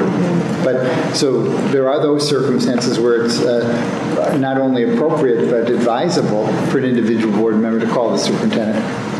I wouldn't say in the case of, the pothole question, that's an important question. You're a resident and a board member. And I would say Duke did that this year, so we're laughing that you picked that one. Duke was like, there's a bottle. I've sent 2 pothole emails.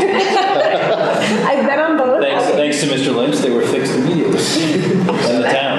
And that's a good one. On the other hand, a board member could ask for an incredible amount of information, and the superintendent would say, well, I don't think we have the time, or this is the highest priority, at which point I would talk to the chair and say, okay, here's a request from a board member. If the board wants to do it, then I need direction. If that's a priority, it could be that it is, could be that it isn't, and if it isn't, I would have to do it. Don't you think the best practice, though, if you're going to make a request for information as a board member, is to do it in a board meeting where all the other board present and where the public is there, because when you ask for information, you're communicating a thought process, a level of inquiry that may be of public concern, but if you email it, the only people know that it's only a couple of folks in there. You can't. Well, you can always request that the board chair put it on the agenda. You can. Yeah. I agree with you. I just think we get stuck sometimes by the agenda and how that works. Well, you are good stuff.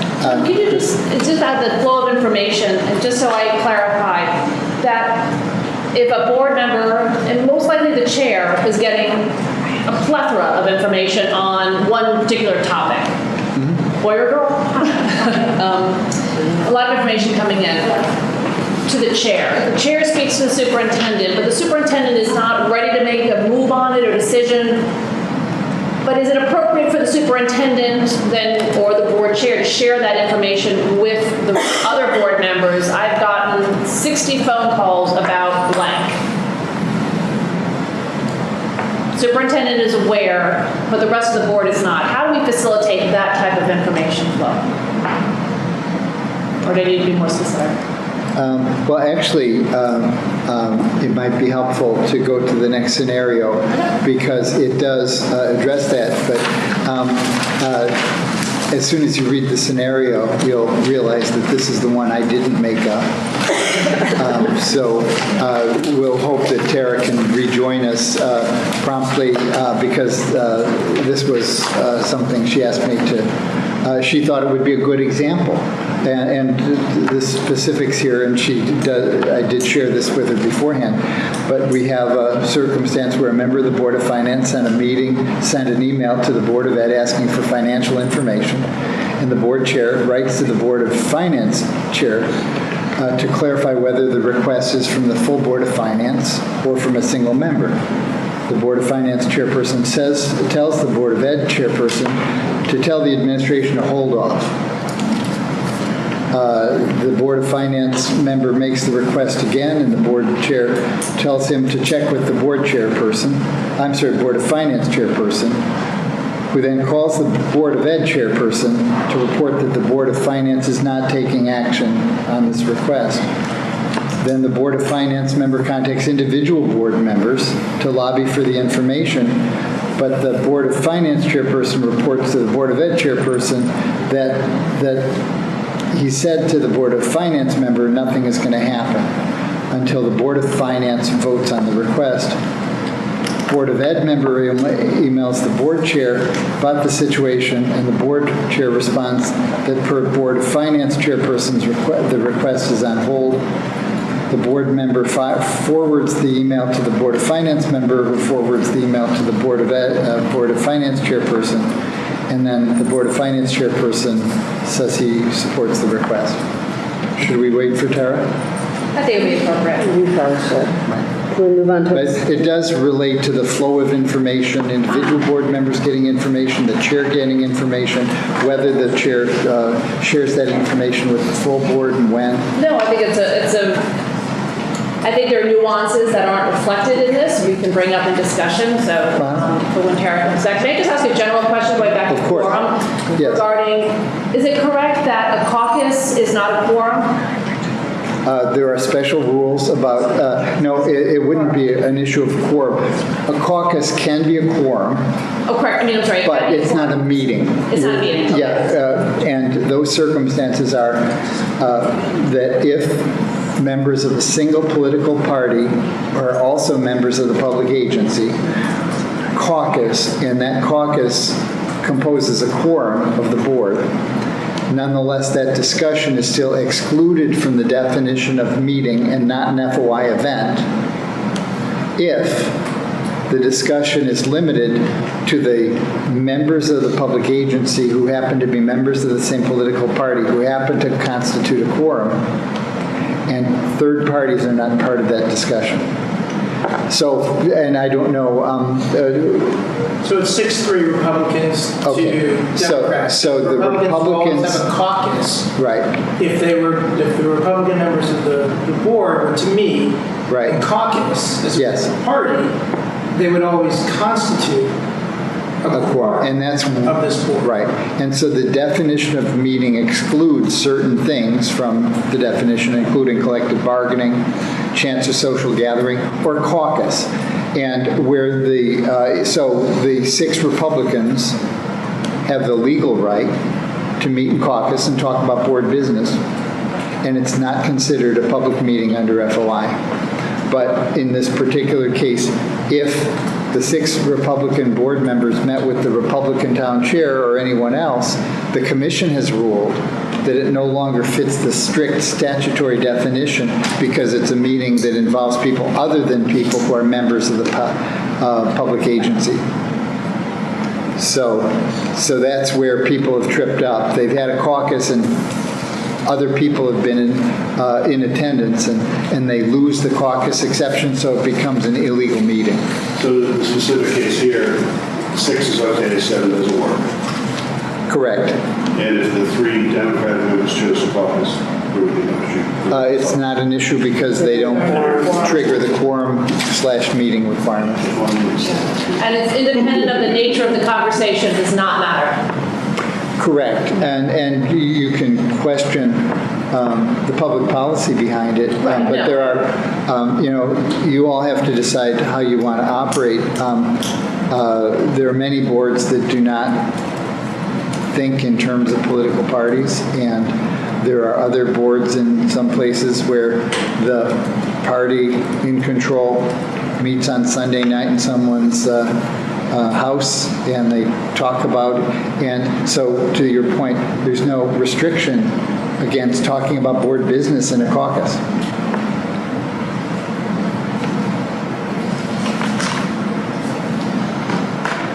Do you want to talk about the next scenario? Let's do that. Yeah.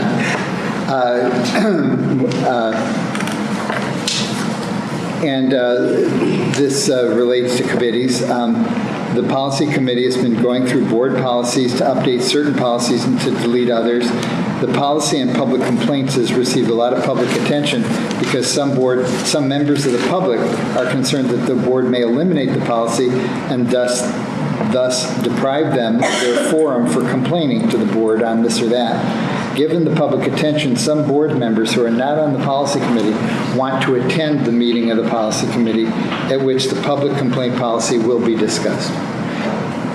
Is it a problem if a quorum of the full board attends a meeting of the policy committee? I wouldn't think so.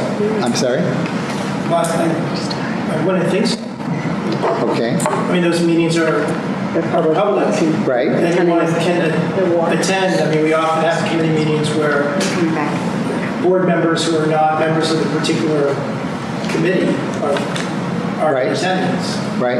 And the Freedom of Information Law expressly states that a meeting of a public agency properly posted can be attended by people who would otherwise be a quorum of a different public agency as long as they attend the meeting as posted. And in this regard, symbolism is important. I've had circumstances where the board members are interested, so they all go to the budget committee meeting, except the board forgets that it's a meeting of the budget committee and treats the visiting board members as board members. They might even sit at the table with them. And so inadvertently it morphs into a meeting of the board. As long as you as board members attend committee meetings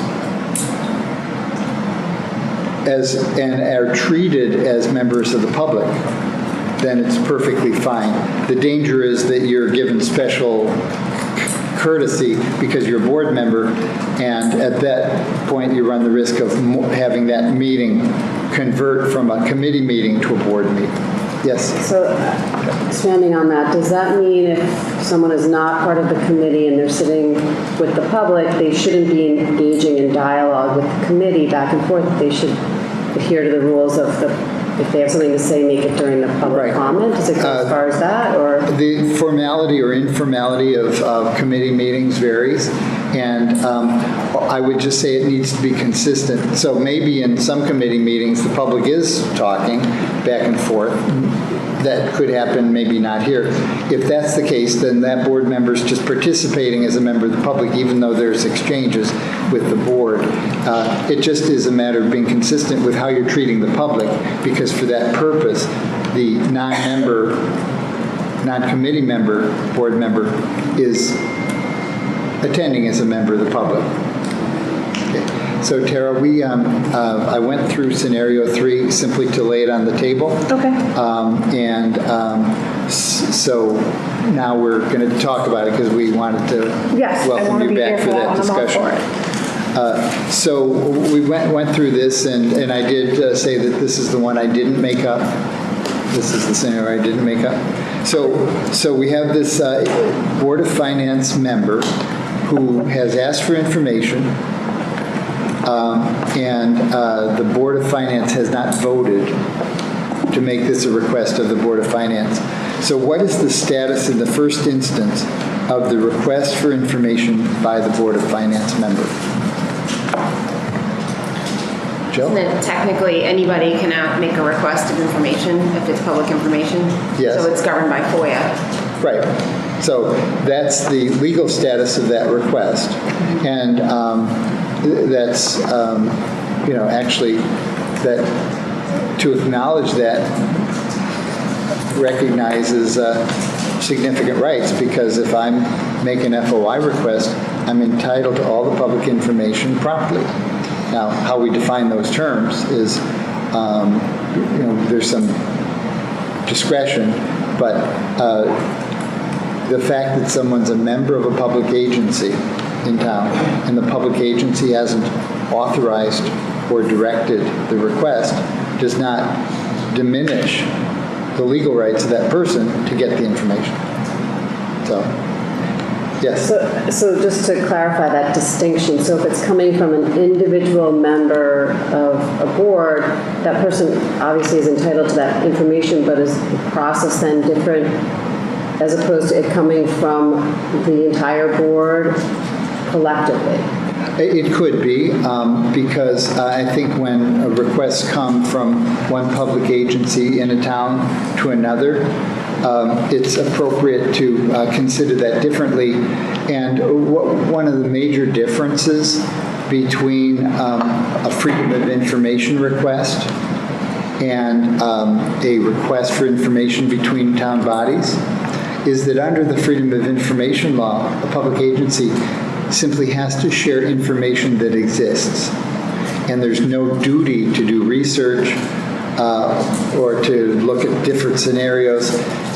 Yet when a request is made between one public agency of the town and another, and they say, we'd like you to do X, Y, and Z, we'd like you to run this scenario, or think about this alternative, what would you do if? Those are not FOI questions. The Freedom of Information law does not require that people answer questions or do research. So that's where I think the status of a request as coming officially from, in this case, the Board of Finance, could affect the decision of the board in terms of how to respond to the particular request. If we're staying at just the beginning where we're presuming the additional bullets haven't come, but if we receive a request from a fellow board, statutorily, is there a relationship between the Board of Finance and the Board of Education in terms of any ability to see our books, as it were? To what? Do they have any, beyond what is FOIA determines, do the Board of Finance have any statutory rights at the state level? No. No, there's no statute that the Freedom of Information law, particularly when you're talking about budgets, is very broad. So there's no, right. So maybe what we can speak a little bit, but tell me if this is taking you off the questions of this scenario, because I've clearly had more time to think about this one, is really understanding the difference between a state agency and a town body. Because I think often kind of that state agency function, because we all do interact locally and we're locally elected officials and we do our best in most cases, I think, to try and respect one another. I think that sometimes is like, oh, well, there's not really a difference there. And can you speak a little bit about that? Like, our authority comes from the state. Our appropriation comes from the town. Right. And so there should be, I think, one would hope, a healthy, good, respectful relationship there. But I think that's kind of what Jill's saying. Like, the Board of Finance is our Board of Finance. And so do they have any right in and of that role to our information, right? I mean, is that really what you're... Because I did look, I was curious, so I looked up sort of at what best I could find what the statutory relationship was, so I was trying to decipher the puzzle. So my understanding is that we are a state agency vis-a-vis our specific application of the statute that defines education in Connecticut. But we are a mutual agent, I think the law says, where we also have a relationship to the town, who of course defines how big we are, how we're voted in, what our budgetary process is. Right. So in that sense, I feel like a request from the Board of Finance hits a gray area to me, because this has to do specifically with an appropriation or with an understanding of how we appropriate. And so I wasn't clear if, yes, I agree we're a state agent, but we are not operating under the state within the, we have to, within. We're not autonomous from other local agencies. I could comment Right, and how we just move our money is not done at the state level, it's not at the local level. Yeah, let me comment, but really by way of just setting more groundwork for further discussion. Yeah. The case law is that boards of education are agents of the state in implementing the educational interest of the state. You're essentially agents, you're delegated this responsibility. That manifests itself, though, in only limited ways. And the key issue is that the town has a duty to appropriate to you. And then under the statute, the appropriation, the funds appropriated to the Board of Ed are expended by and in the discretion of the Board of Ed. So in a particular municipality, the mayor may say, hey, we got a problem here. There's a hiring freeze. That won't, because of the board's status as an agent of the state, you're not governed by municipal controls like that. But the case law is very clear that boards of education have a dual role, and that you are clearly town officials, clearly subject to charter requirements. Periodically there's a dispute about what the board can and cannot do and what the charter says. Our Supreme Court has held that charter provisions are binding upon boards of education. But of course, since they're all lawyers, there's always an except. And the except is when the charter provision is inconsistent with state statute or inimical to the efficient operation of the district. So there's plenty of opportunity to argue about whether a charter provision is binding or not. But the premise is you're subject to town control, and you're subject to you're able to exercise your statutory responsibilities. But the state agent piece is essentially the financial independence once you get the money. Right. And that's the other Once it's half of it. appropriated. Right. And that's why, the word might be comity, not D-T, C-O-M-I-T, the respectful relationship between two bodies, where I would differentiate between a request made by an individual and a request made by official action of the Board of Finance. So I just wanted to acknowledge that you are both. And those relationships, and the Board of Finance has a role to play. I'm just, how does it work here? Does the Board of Finance make a recommendation to the RTM for your appropriation? Yes. Yes. Okay. So they have a role to play, and the RTM has a role to play but the role of the RTM is your fiscal authority, if you will. They make the appropriation. Okay. So Tom, is it appropriate then for us to give guidance to people when they want to make a request? In other words, so that in the future we don't have this problem again. In other words, if the Board of Finance would like information and just to streamline the process, it makes it easier, I think, for it to come from the full Board of Finance rather than one individual. Yes. That I so appreciate your mention, because part of the picture, as I understand it, but you're all living it, I'm just hearing about it, is that you have come to some understanding with the Education Committee of the RTM to coordinate information requests and to present, that there's some decision-making before those requests then come to the board, so that... So both RTM Education and F&B during budget season present the RTM's Finance and Budget Committee, because they recommend the RTM on our budget as well. Within their committee, agree to questions, and whatever questions they agree to, or whatever process they go through as their own, and then they present those questions to us, and we receive them from the body, and then we supply answers to those questions. Right, and some of those answers may actually require research. Yes, So that's that key distinction. But that back to this respectful relationship, by doing it that way, they decide what's important, and you devote your energy to what they think is important.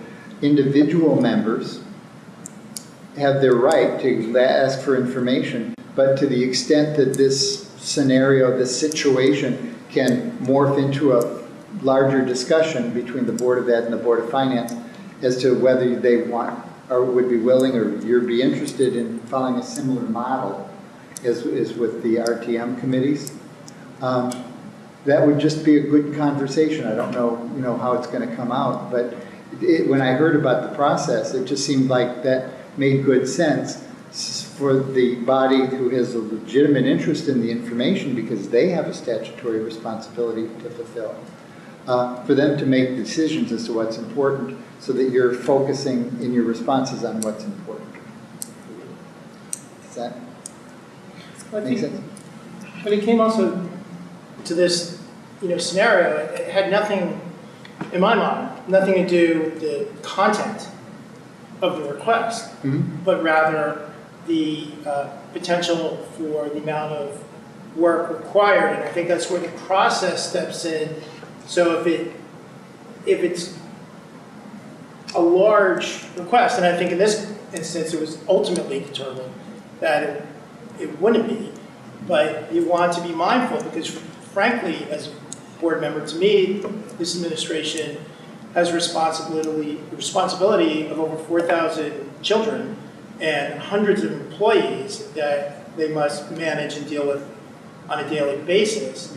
And to take them from those activities for, inordinately large tasks, which again, this ended up not being, but you have to have a process in place. So there's a little bit of gatekeeping and prioritizing, again, not on content, because it's all public information, but the amount of work. What's just, photocopying something, and what's reinventing the wheel to present information in a fundamentally different way. And I think that there needs to be a process, so there is some consideration of that, so we can say as a board, yeah, okay, this is important. Is this going to take a lot of work? It's going to be an immense amount of work. All right, let's do this in a prudent manner, but we will, we're mindful of the fact that, you have, other significant work to do in a given day. To me, it's just management of process and information flow as opposed to content. Right.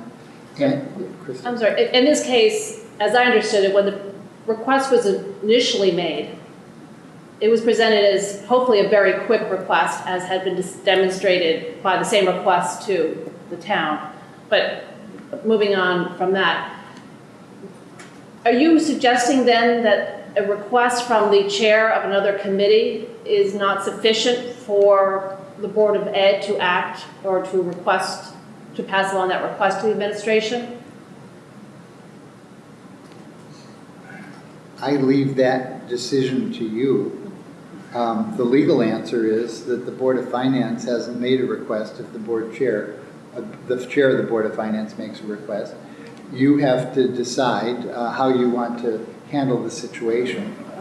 And I wouldn't presume, I will say that it sounds good to think about them deciding what they need and asking for it as the RTM committees have done. But these are political judgments, and just to tease this out a little further, let's look at the other two questions before we get too far down the road. What's the role of the Board of Ed chairperson in dealing with this request and communicating on behalf of the Board of Ed with the Board of Finance chairperson? And what should the Board of Ed chairperson tell the other members of the Board of Ed about the situation and how? So,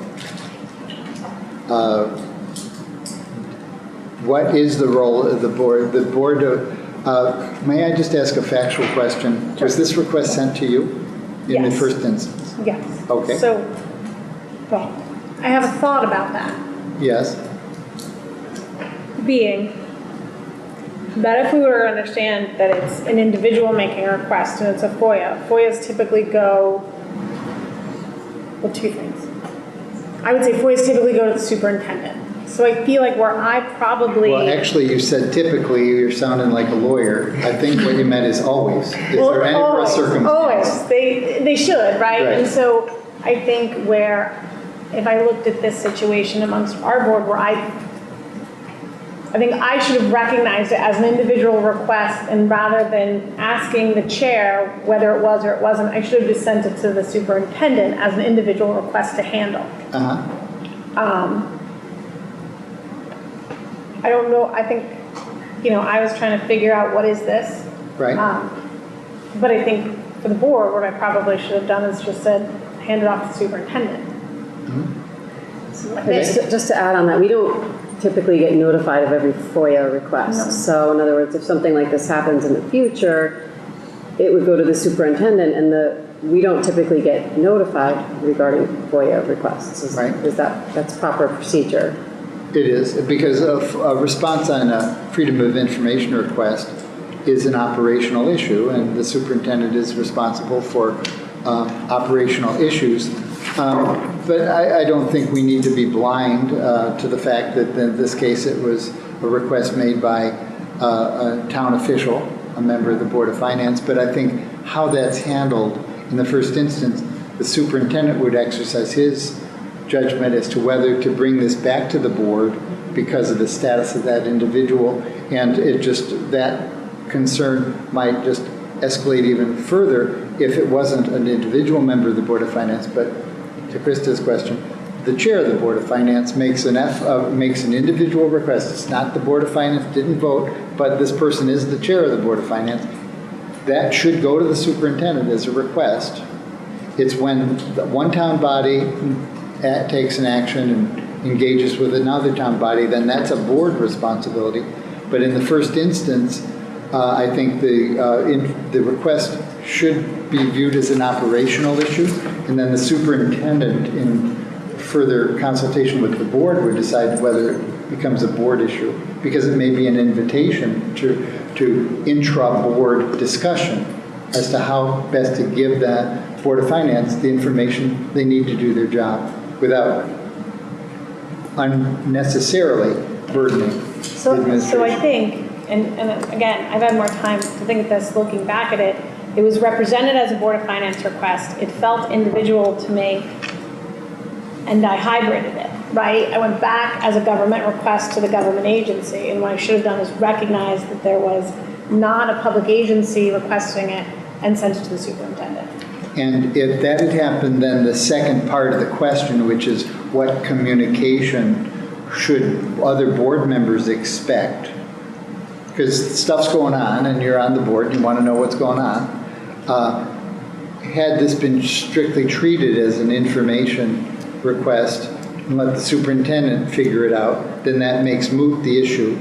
But in this particular scenario, that didn't happen. Discharging your view of your responsibilities, you engage in discussion, and then that does raise the question, how do we get everyone on the same page and have the same information? Because that is the one common thread here, that all board members should have the same information. Yeah. Is there Other comment on the? So in its simplest format, your best practice in what you just said was that the person on the Board of Finance, whether it was a member of the Board of Finance or the chairman of the Board of Finance, could have just operationally gone to the superintendent and said, hey, we're looking for this information, we're performing this analysis, can you get us this information? And then the superintendent would have said, okay, this is easy enough, it's really a report we can run, shoot it back, end of it.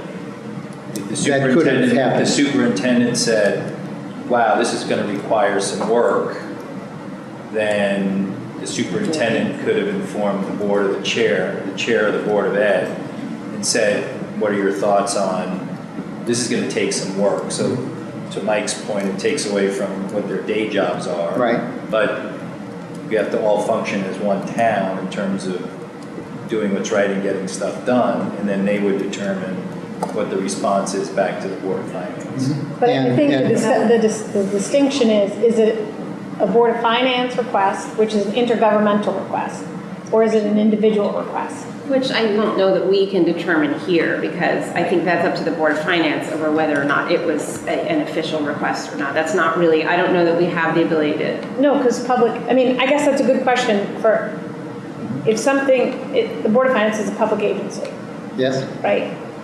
So Yes. if the Board of Finance hasn't heard it and public hasn't voted on it, is it a Board of Finance request? But the RTM doesn't vote on their questions they ask us. Their committees do. Committees. You take a vote before you send the. That is an incorrect statement. You take a vote before you send the. All right, well, What we said. I don't know we're taking comments from the public, but I do, from watching them, they vote on their questions, and so it comes as a committee.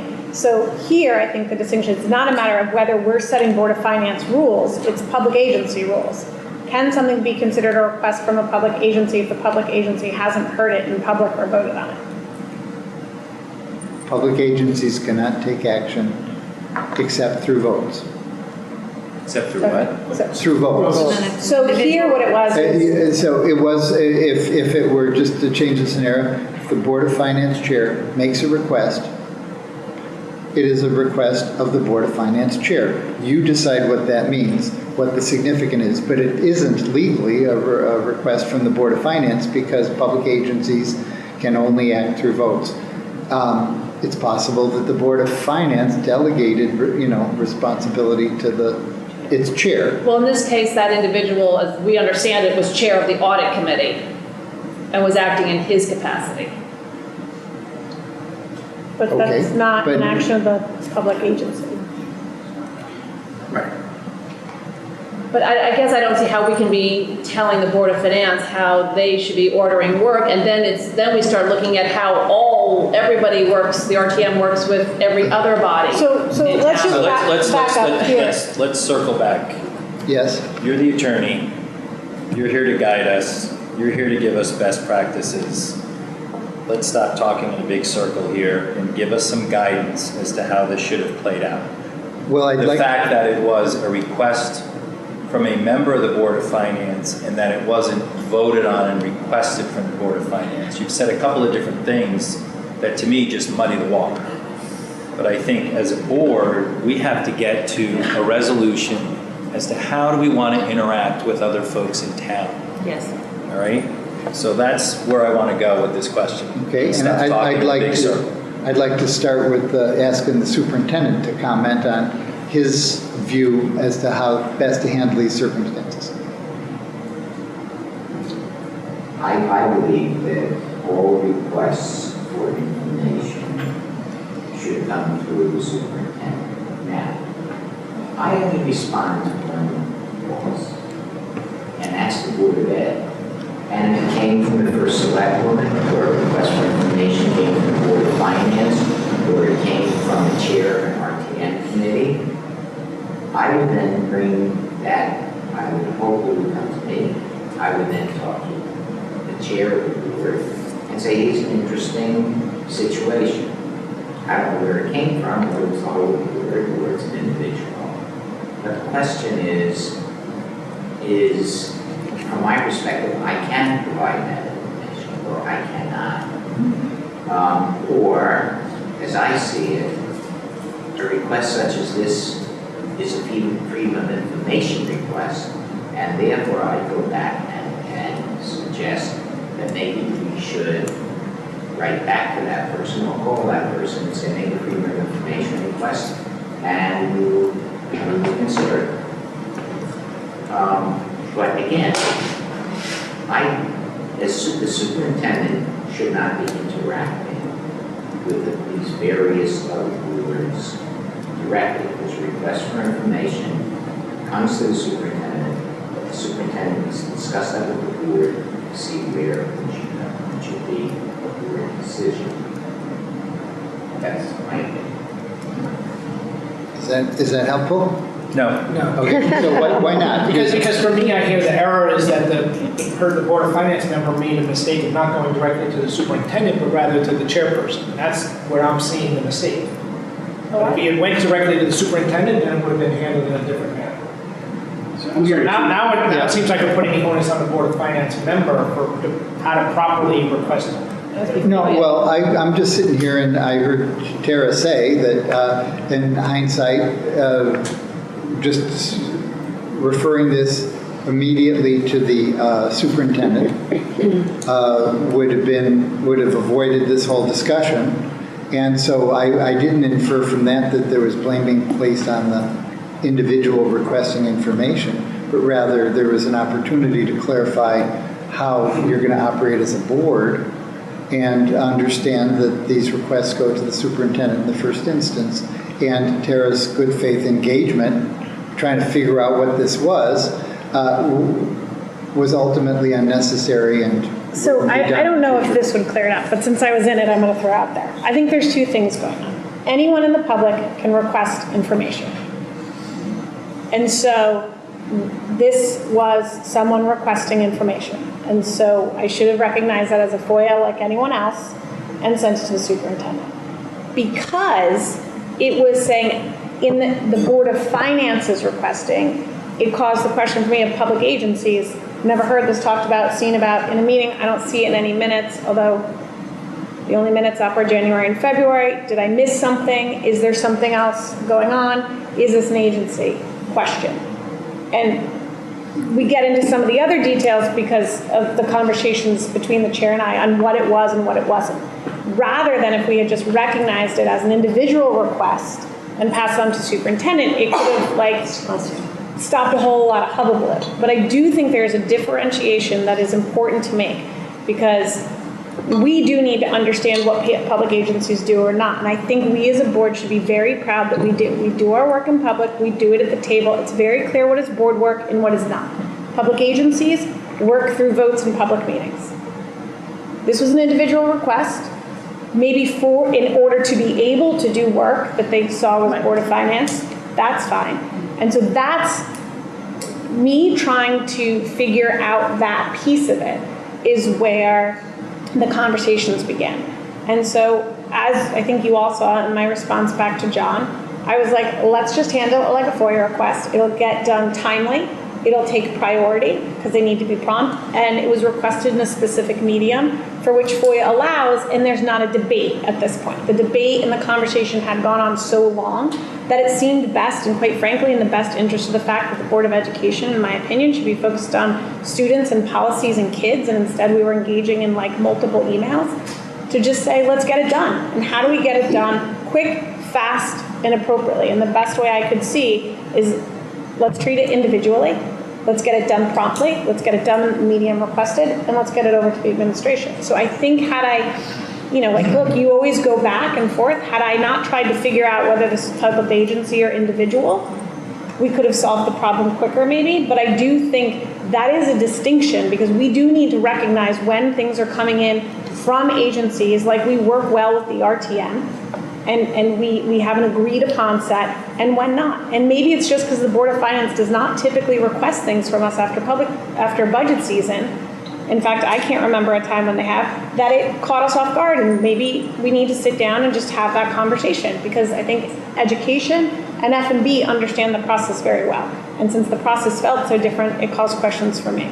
That's kind of how I see this, and I think going forward, next time we get an individual request, whether it be from Board of Selectmen, Board of Finance, RTM, or Joe Schmo down on Leroy, there's not someone I'm really calling Joe Schmo on Leroy, we'll honor it that way, and it'll get done quickly and And promptly. we need a process, and there is a process, and the process is if an individual, regardless of if they're a town official or not, if an individual comes with a request, we treat it as a FOIA, and that's our consistent process, and we need to sort of stick with that process.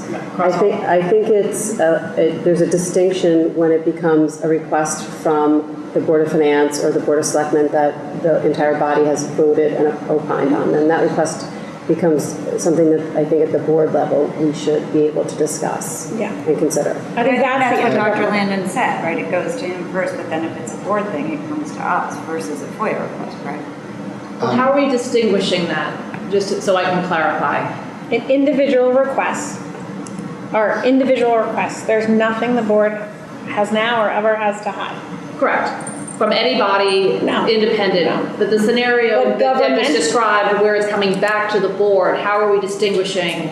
So I think that's just like we have with RTM education and F&B. They present our questions to us as a board. They vote on their information in public. The public agency then assigns the work to the other public agency or brings forward the work to the public agency. I guess it's possible at some point we could say we're no longer answering RTM questions. I mean, we just agree that we always have. That would be kind of shooting ourselves in the foot. But it's almost really like the Board of Finance gives us questions. We just need to, I will tell you, it was so unusual after budget season that maybe that's what caused the question. And I think if we use the RTM model and we explain it to the Board of Finance, quite frankly, I think the chairman wants to work well together. I think in some of this he was just as surprised as I was. Well, are we then, I'm sorry, are we voting on this? I'm still not clear, because I'm okay with any individual coming to the superintendent for a FOIA request. Under what scenario are we going to say it has to come to the board to vote? From my perspective, I've had requests from data and information that we would have to assemble. And I told those individuals, and they could be PTO'd. I said, file a freedom of information request, because we don't have that information, we're going to compile it, you're going to have to make the request. And then we have a certain amount of time, and we will do our best if we can to come up with that information. On the other hand, I also recognize that there needs to be a positive relationship between the Board of Ed, the Board of Finance, the RTM, the select woman, and so on. And so when a request would come from an agency or an individual, from an elected official such as that, and I thought it had potential for creating a possible problem, that's when I would bring it to the board. And that's why in this instance, I would have said to the board, hey, look, I got this request. I don't know if it was individual or it was from the board of finance itself. I think I can provide the answers. So how does the board feel? I just want to elaborate on that a little bit. So I'm a person that personally likes things to be happen in a public setting, in a public meeting. So I feel like if it's a government agency that has discussed and voted on at their public meeting, I think we should also be opining on that in a public setting. I just have a real issue with things happening via email and via text and that kind of stuff. So that's just a personal thing for me, but I really feel like it's important. If it's an individual, expedite the process and go to the superintendent and do the FOIA request. But I feel like if we're working as a government body and a government body has discussed it in public and voted on it in public, I feel like the process should remain the same and it should remain in public, and that should be a public discussion. I think it'd be wise. That's just my viewpoint. David, you had your No, it's mostly been answered, thank you. I'm sorry? I said it's mostly been answered, but thank you. Oh, okay. I think we have to keep in mind when you look at the RTM model, RTM sends us questions, right? They go to Tara and the administration. Administration answers them. We don't opine on those answers. Tara goes to the RTM education or F&B with the appropriate administration, and a dialogue happens in public in that way. Yeah. But they always present it to us in public. They always give us it in public. So yes, but there's no discussion. We don't opine on the answers because it's administrative. Right. I would say the same should be true for, Board of Finance. It wasn't that many years ago, Krista, you'll recall, we didn't have this relationship with RTM Education F&B. It was much more contentious. It wasn't collaborative. Now when there's disagreement, it's civil and it's in the best interest, I feel like, of all the students. We need to come to that place with the Board of Finance, and perhaps it's a discussion between Tara and John Zagrodzky about, here's what we do with RTM. We'd like to take that process and apply it here. And same with the selectmen if it applies for that as well. I just feel like the process needs to be in public. I agree. I don't want it to be. And it is with RTM Education Right. and F&B. And they discuss- Other than the work is being done. I think we're both right. And they discuss, all their comments are discussed in public, and then it's presented to us in a public meeting. And I want to get away from things happening off on email and cyberspace. It's important to me for these things to happen in a public setting. I agree with you because I think accountability was lost. Tara was told one thing by one person and another by another, and that was because it was all happening behind, I personally feel like she was ambushed. So I think to alleviate that situation in the future, having everything in public is the right way to go. I think, and look, I'll tell you, there's a lot of learning for me in here, right? There's a lot of learning in the process for me because, I have some pretty strong feelings about what went on, but in terms of how it's handled and how we can do it better, that's more important than kind of like licking wounds. And so the answer is, I think RTM is a great model. I'm more than happy to bring it forward. I think that even I experienced kind of the tail end of that contentious relationship with RTM, and now I feel like very open dialogue, very gracious back and forth. I've received emails from lots of RTM people saying, thanks, it was a great budget season. That's the place I want to get to. I want to get to a place where our boards, no matter what board, work together well, work together clear, and I think what Deb says is incredibly important, and work together in public. And so the conversations are in public. If something sometimes, I know it feels more efficient to do on email, but back to our first scenario, unfortunately, public agencies sometimes are not that efficient. We can look for efficiencies, but we have dialogues in public. And so that's what I would stress, and I would say, like, as the chair, I'll do everything to do it in public with many board people who are around the table. That was my concern, because what my biggest concern, independent of all the players here, is that one chairman person of anybody stopping a request that doesn't get to the rest of the committee for any reason, especially financial. That's where I was very concerned. But you don't have the same one chairperson making a request. No, an individual making a request of another body and the chair of that body viewing it being political in nature or questioning the reason for the request and putting a political concern on the request and questioning the request stops good government from occurring.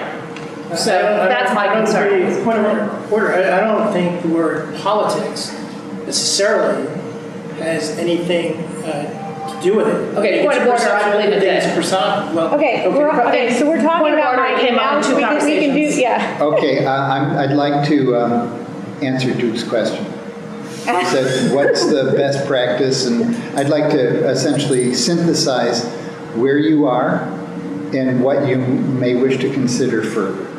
Where you are is that I think through this experience, the operating premise in the first instance, but wait, there's more. In the first instance is that if an individual makes a request, irrespective of his or her status as a government official, goes to the superintendent, and it's treated in the first instance as a request for information, which is governed by the Freedom of Information Act.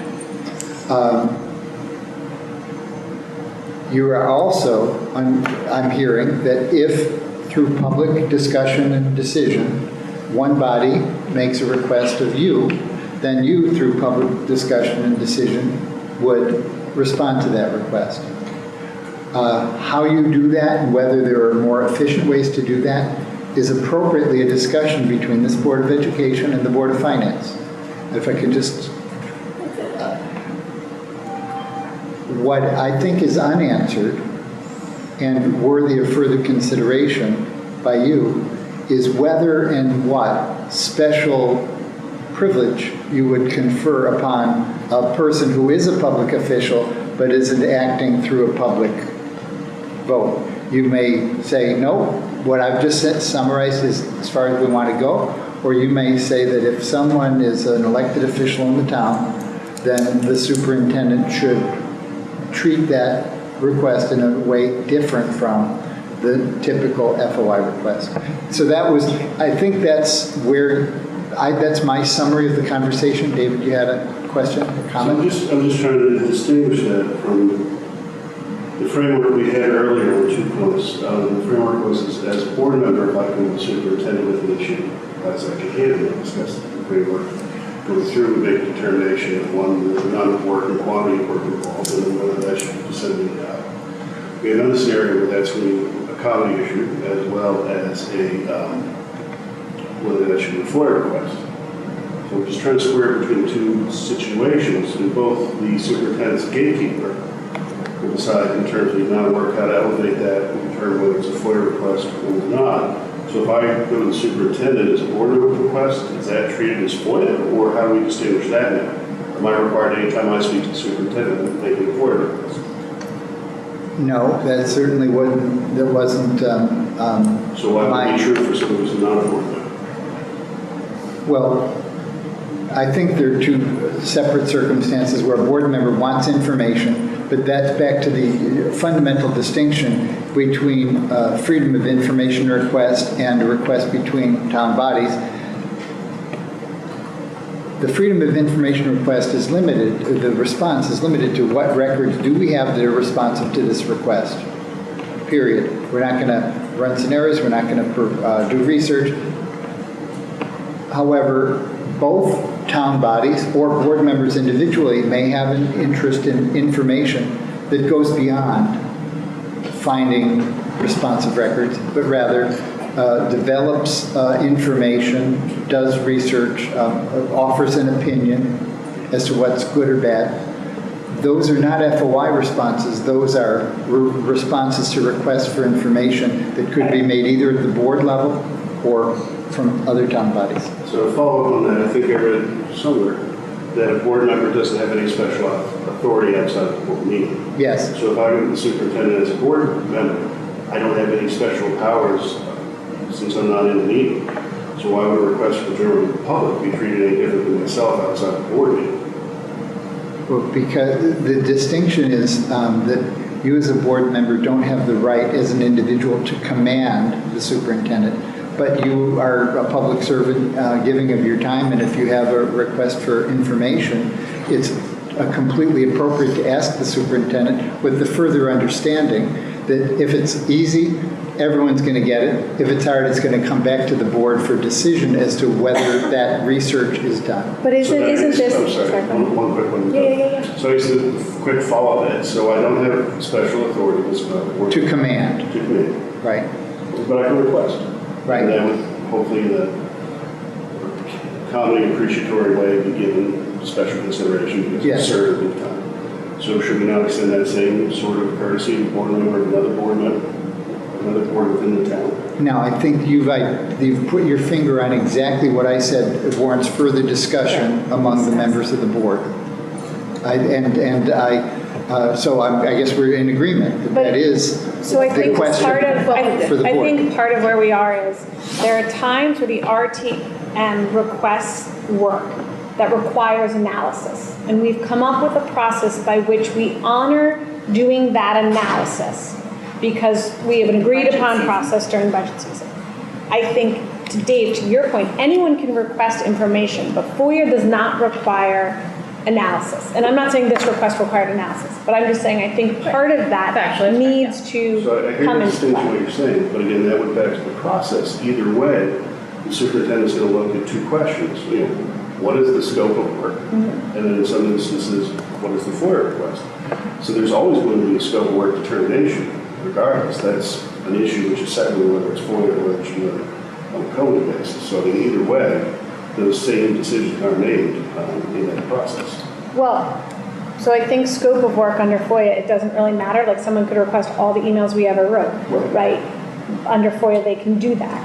But I think what we're trying to get at is, what do we think? What we've said to the RTM is, your public agency comes to us with an agreed upon X, and because you've agreed upon it, we acknowledge that unique relationship, and to Jill's point, that mutual relationship. And so we're going to honor that work order, quite frankly. And so the question, I think, is, are we asking the same of the Board of Finance? And if not, requests will be treated like FOIA requests. But if the Board of Finance comes to us and asks for analysis, will we receive it and have a special lens on it as of mutual respect from a public agency? I think that's the question one, right? Duke?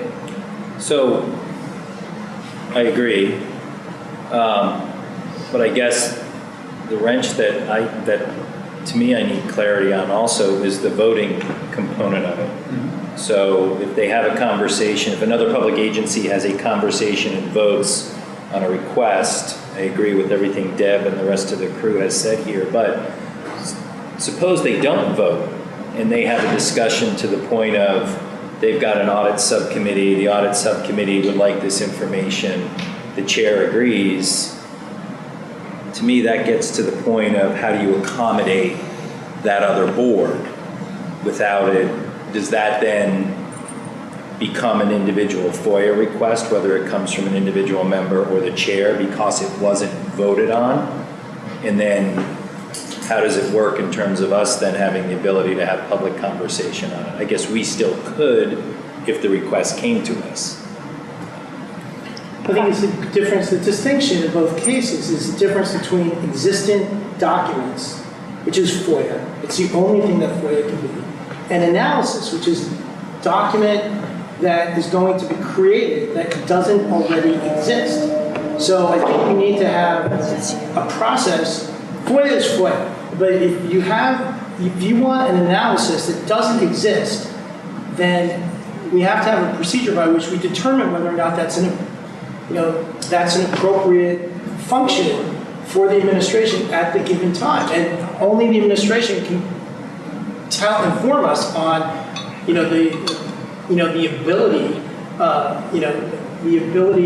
for them to create that document on their information. I can't tell you how many times I ask for information in the course of conduct of my work, and they tell me, that doesn't even exist. That's like the most irrational, ridiculous thing that can happen. So and that would be then a waste for the agency's time and then for the administration's time. So we just need to know the respectful process by which we can determine whether or not an analysis is proper. And that's happened before with Dr. Brenner, where he's come back from some questions and been like, this is going to take, and he's brought it to the board, he brought it to the board, like, this is going to take, does the board want to do this? And I think then the board has a right to opine on it. But I do believe, well, I have an opinion, so you guys should all talk about your opinion, but my opinion was fairly well represented. But you have to go back to this request that if the chair of the board and that person that chairs the subcommittee agree this is good information, but it wasn't necessarily a board conversation or voted on, then to me what we're saying is then that just comes through the normal FOIA process. That's provided, to Mike's point, that it's not analysis. Right, that's not a request for work. This wasn't necessarily analysis. It had to be run in a different way, but the administration determined this is not a big deal because it's not analysis. We have it. We just got to run it in a separate. I would just elaborate. I agree with all of that, but I think the unfinished business is for the board to discuss how you want the superintendent to respond to a request from a government official which isn't based on a public discussion and vote. Yes. Right. And that is, so by default, unless and until this board decides that a certain courtesy should be afforded to other governmental officials, it's an FOI request because it hasn't been discussed and voted on by another public body. But I don't mean to say that's where it should land or stay. That's the further discussion that the board would want to have. Because I'm still not clear to taking your point. If it's a simple request, it's a FOIA, it goes back. If it's a request that involves analysis that was not voted on, do we push it back or not? I think that's what we still have to decide. Yeah, that's exactly That's what Tom's what asking us is to on the table for And your then- decision. Because we don't actually take the RTM information and go through any sort of voting process. So for example, there might be stuff that I would have wanted as a board member, stuff that I think is unimportant as a board member, or stuff that we have the administration answer that I actually think hits the board level. And I'll give an example of that. Like I think Clara asked, could you do your operating planning out multiple years? And the answer that came from us was, no, we don't do that. But I think that that's really a board level. So had that come back to the board, I would have wanted to discuss it, but we had an official answer because that's how the process went. It's okay. I just, I don't think we actually take back what the RTM sends us and run it through any filter here.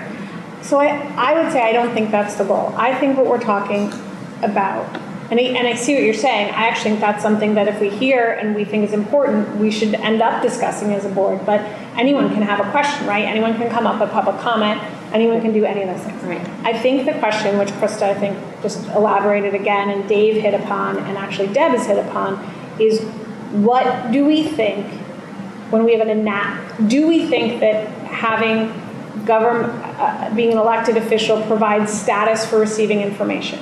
Personally, I believe all information is regard to the public, and so I don't think it's status. I think the agency is to be respected. So if there is a public conversation and a vote and a request for information from a public agency, I see it as the Board of Education and the Board of Finance. Those agencies are interconnected, and we should respect that.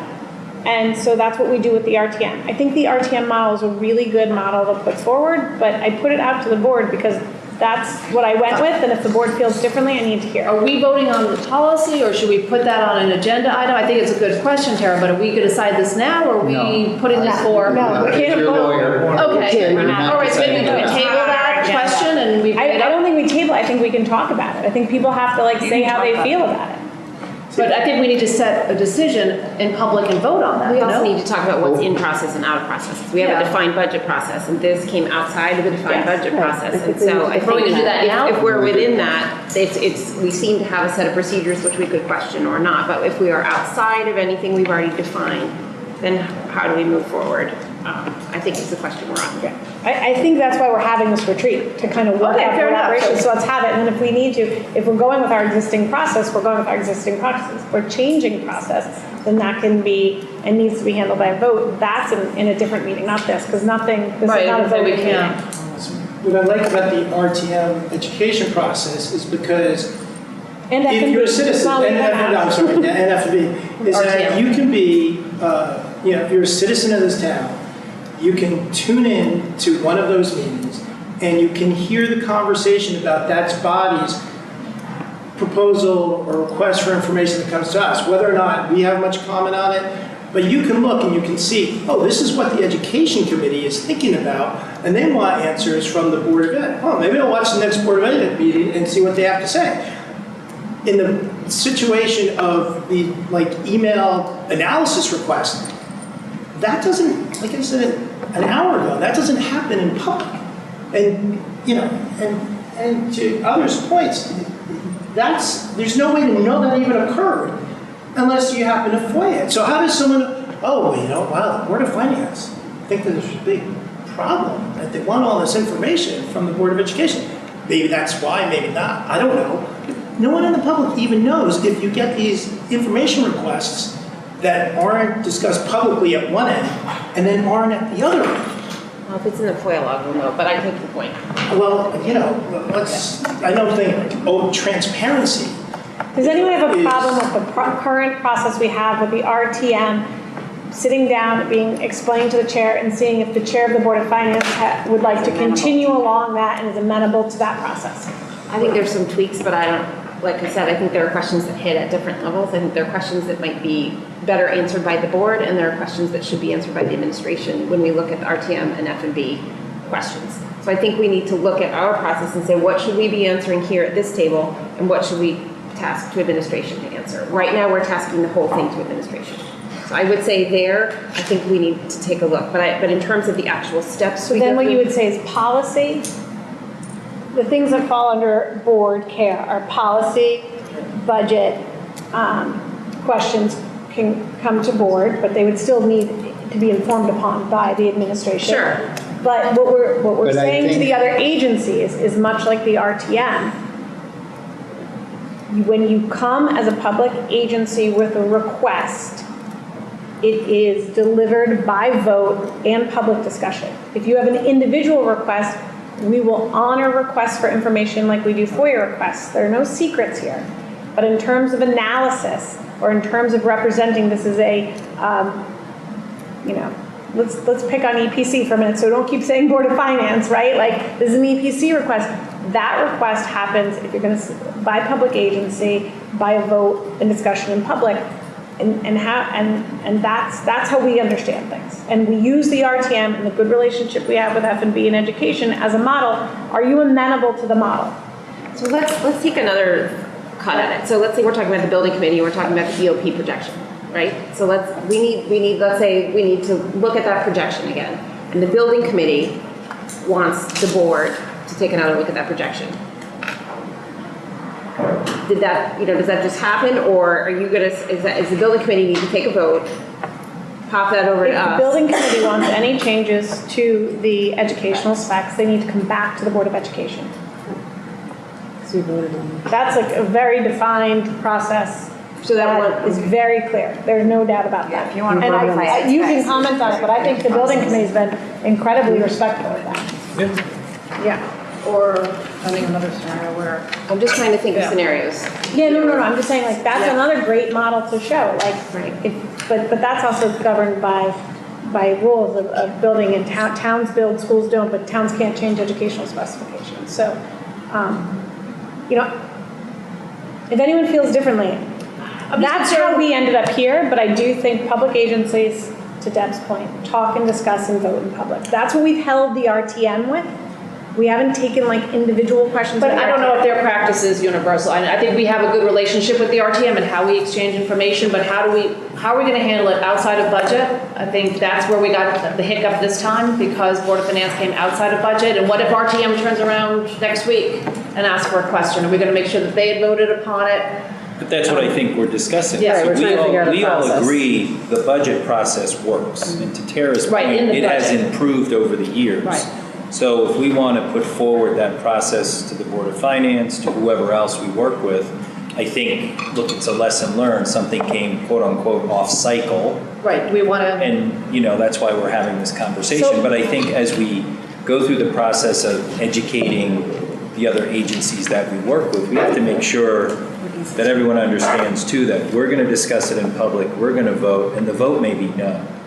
That we may not do the work, or we may not do the analysis once we decide whether it's worthwhile. Because I think these agencies should come to us. It's not about requesting the information, it's why are you looking for the information and what are you going to do with it? All right, because that's where I think chalk lines get crossed as to people understanding the charge of their committees or the boards that they're on. And that's where we That's an can't deny important FOIA, component. right? No, Well, that's The information, there's different information thing, there. analysis. People are entitled to that information. We hold our meetings in public.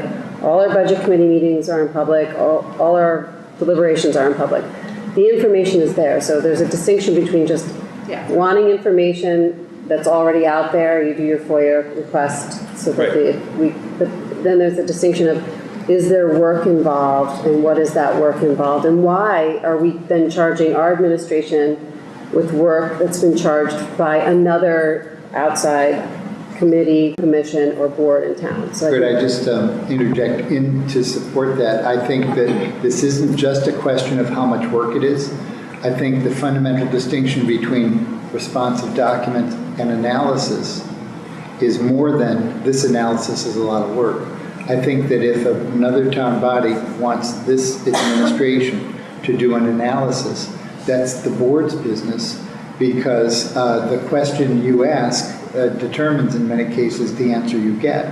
And so I think that anytime a town body wants analysis from your administration, that implicates the board's at least awareness, if not discussion. Unless you come to the board. Because that can affect your work.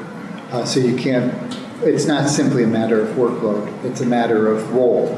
And you don't want your administration essentially supporting the agenda that's not the board's agenda. And it's not sinister, they have, so I just wanted to make that point. That's where the key is. Could I just raise a point of order? Number one, I want to give you the good news that I've looked at the other scenarios and we've covered them. And I think that the board has decided not that the further question of the courtesy to be afforded to other public officials without a formal vote is the subject for further board discussion and decision. Is there anything more that you'd like to accomplish tonight? And one more is going back to this vote. You said we have to vote on it. So what constitutes a vote? Is it a simple majority? Can it be two plus members? What? In what context is this the vote? Of this board, yes, on whether to distribute to direct work to the administration to do analysis. Okay. Is that a simple majority, or is it yes. two or three members? No, it would be absent a decision by the board to give special rights. No, the board would act at a public meeting, and a majority of those present and voting would carry the action. Okay, so my question then goes back to something Dave was kind of touching on to me, is that during the budget process, say two members of this board body yes. feel they want analysis done on a certain subject. Right. It requires work from the administration. Does that need to be a majority vote, or can two members dictate work to the administration? I'll answer neither. So do you want our current practice? No, Does that help? no, Okay. because you used the word dictate. Oh, sorry. Yeah. And because, no, request. Two members can certainly request analysis, and your superintendent will decide whether that's something that is easy and goes to everybody, or is not easy and the superintendent requests further direction now from the full board, not the two members, as to whether that research, that analysis should be done. So it's, I want to emphasize those two board members have an important right to, in doing their jobs, to ask for the information. And in many cases, it's going to be a moot issue because the superintendent says fine, and we've all agreed that the key at that point is that everyone gets the analysis. Right. Everyone gets the same information. It's only when those two board members ask for something that is going to interfere with the superintendent's discharge of his responsibilities to the district that he's going to have to come back to the board and ask for guidance. Is this a priority of the board? Because it's going to affect how I do my job. And then it would be a majority of the board members present voting would give that direction. It is or it's not a priority. And if the board members present voting say it's not a priority, those two members are out of luck. So but just a practical matter, typically what we've done is the request has come in and the chair has said, is the board ordering that work? Or what you're saying is the superintendent should ask the chair. Can you ask the board whether this is the work? Like, just as a practical matter, I want to know, like, but I think so if two people ask, and you two ask for something, right? Typically during budget season, I'd say, okay, does the board want to order that work? No, in the first instance, I think your superintendent All right, I love that. Perfect. would just decide. Way to go, Alex. Is this going to be burdensome?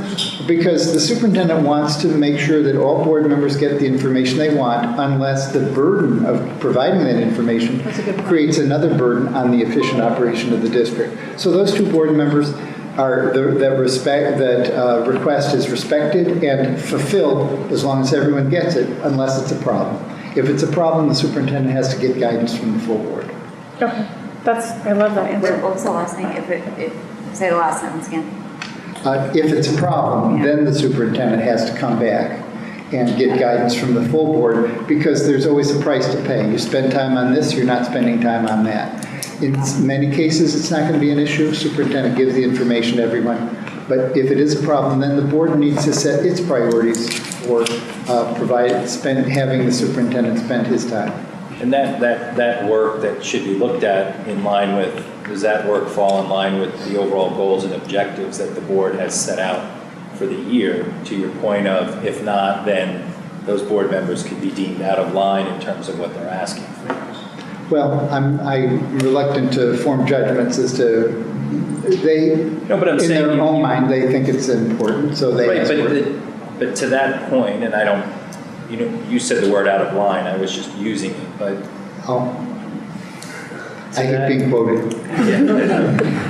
No, but I mean, at the end of the day, if we all understand and set our goals and objectives, there are things that come up during the course of the year, but that's kind of the checks and balances, that people aren't going off in a rogue manner and requesting individual stuff of themselves that doesn't align with the work of the board pertaining to the goal of educating students. I think that's a highly relevant consideration as the superintendent decides. I think that if the superintendent sees a request as one that's going to promote the work of the district, then in the calculus, yes, this is a work meaningful and it's going to take me so much time. The superintendent may be more willing to spend time on that than something that is irrelevant to the work of the board, in which case the superintendent may want not to take any time, but that would come back to the board's end. Because from a high level perspective, we've always viewed our goals and objectives as kind of the overall work order for the administration, which is why we go through them early on, we agree to them, so the the administration reports back kind of quarterly where we are on these goals you set, and then we have a way to kind of evaluate where we were with goals and objectives. So I think to Duke's point in terms of consideration is, if something is not on goals and objectives and someone was all of a sudden like, I think you guys should think about creating a circus, right? We could say, but that really wasn't the work order, so we all have to kind of agree if we're taking everyone off their work order. So that's right. To that end, though, I think we have to explore that a little, because I don't think anyone would have disagreed that we look at psychologists or electrical panels, but they're both things that came up outside of our goals and objectives, and I do believe we absolutely should be flexible. I think, but we did. We agreed on them in a public meeting. Well, we voted on them eventually. We considered them first. We did a significant amount of work before we actually voted to approve them. So I think, in that sense, we just have to be careful. I don't know that I don't think anyone here would disagree with the work that we embarked on. But if we are arguing that we want checkpoints for certain kinds of work, we have to be consistent. No, I think that's why I was saying it provides context. I think that's how I framed it originally. Like the goals and objectives are our original context, and when we're making work, one of our original thoughts could be to use that as a framework. And then if there's something additional that's very important, of course we would consider. But to clarify, it would still come back to a majority vote. If two people wanted a circus and got more people to agree with the circus idea, and a majority votes, we have a circus. You have a circus. It feels like we do. Someone say this. Independent of goals and objectives. I have one more question that's related to the FOIA log question we had last year. Part of why we put the FOIA log into place was because we had some concerns about if we got 25 FOIA requests that were all of a specific nature, that we wanted to make sure we were aware of it. The way that we have structured I haven't talked about this with you, the way we structured our emails where the chair goes through all of it, my concern is that with other board members never seeing those emails, that in theory the chair could be seeing that there are 25 emails coming about busing or 35 emails coming about athletics, and the rest of the board isn't aware. And so I wish. I've got none. Fair enough. One would hope no one's answered me on athletics. But we put the FOIA construct into place because we wanted to make sure that there was appropriate transparency around anything that might be trend oriented. So I don't want to read every email that comes in about, Johnny and Sue, but I do want to make sure that there are controls in place so that if, emails of a specific type do continue to come through to the board, that there is that accountability in place and that transparency to the rest of the board. Clarifying, I'm not familiar with the situation where certain emails, I'm a parent, I write to the board chair. Yeah. Do I copy the board members or is it just the board chair? Just the board chair. And it's a topic on which the board chair has no particular interest except as your representative. Correct. So now the question for the board is, should the board, board chair as a matter of practice, say, this is an email I got as the board chair, you all get a copy? Well, that's one possibility. I think it could be there's a log, it could be that there's, in a chair report, Or how would you recommend that the whole board is on, back to the issue about everybody being on the same page? How do we accomplish that? So I used to just forward everything. Yes, and? And then I feel like some of the FOIA Commission's rules gave us pause on that. What if your standard response was forward, FYI, don't respond? Yeah, I try that lots. I do try like for your informational purposes only, often. Yeah. I actually think I forward almost everything. I think oftentimes I think what people are getting at is, and please correct me if I'm wrong, sometimes people send in operational issues. Right. And I don't send them to the board, I send them to the administration, often with the vice chair copied, because it's an operational matter. And it wouldn't really be the board's purview. Like, what, I want this team to practice at this location. Right. And I'll say, thank you, this is operational. I'm going to forward you, your appropriate contact to the superintendent or, the athletic director. I will forward your email on to the administration. Please contact them. That doesn't then go to the whole board. Okay, and I think that's worthy of discussion because you received that in your role as board chair. Yep. And you've made a decision that it isn't board business, it's operational. I would think it still appropriate back to this mantra of everyone has the same information for you to send it to the superintendent, FYI, and board members know. So I send it to the superintendent with all the board members copied? Yes, because you received it on behalf of the board. Okay. And that's not going to get us into any, I just want to make sure then the board needs to know not to reply all. That's unilateral dissemination of information, going back to your first point, right? Yes. So we just need to make sure that board members know to reply all. Yeah, and the reason I say that is communication from the public could at some point involve the board's policymaking function. And so to keep the board members informed, but this is the premise of the answers, you've not received this because of anything you did. You've received it because of your role as the representative of the board. And so in that role, I think it is appropriate to say, I think it's operational. I'm giving it to the superintendent, FYI, and the other board members know. Then everyone's in the loop. Everyone knows not to respond. And I think that would be my recommendation. Okay, because that would be easiest for me, quite frankly. It would just, sometimes, I don't want them all. I'm more than happy to have everyone else on them. Right.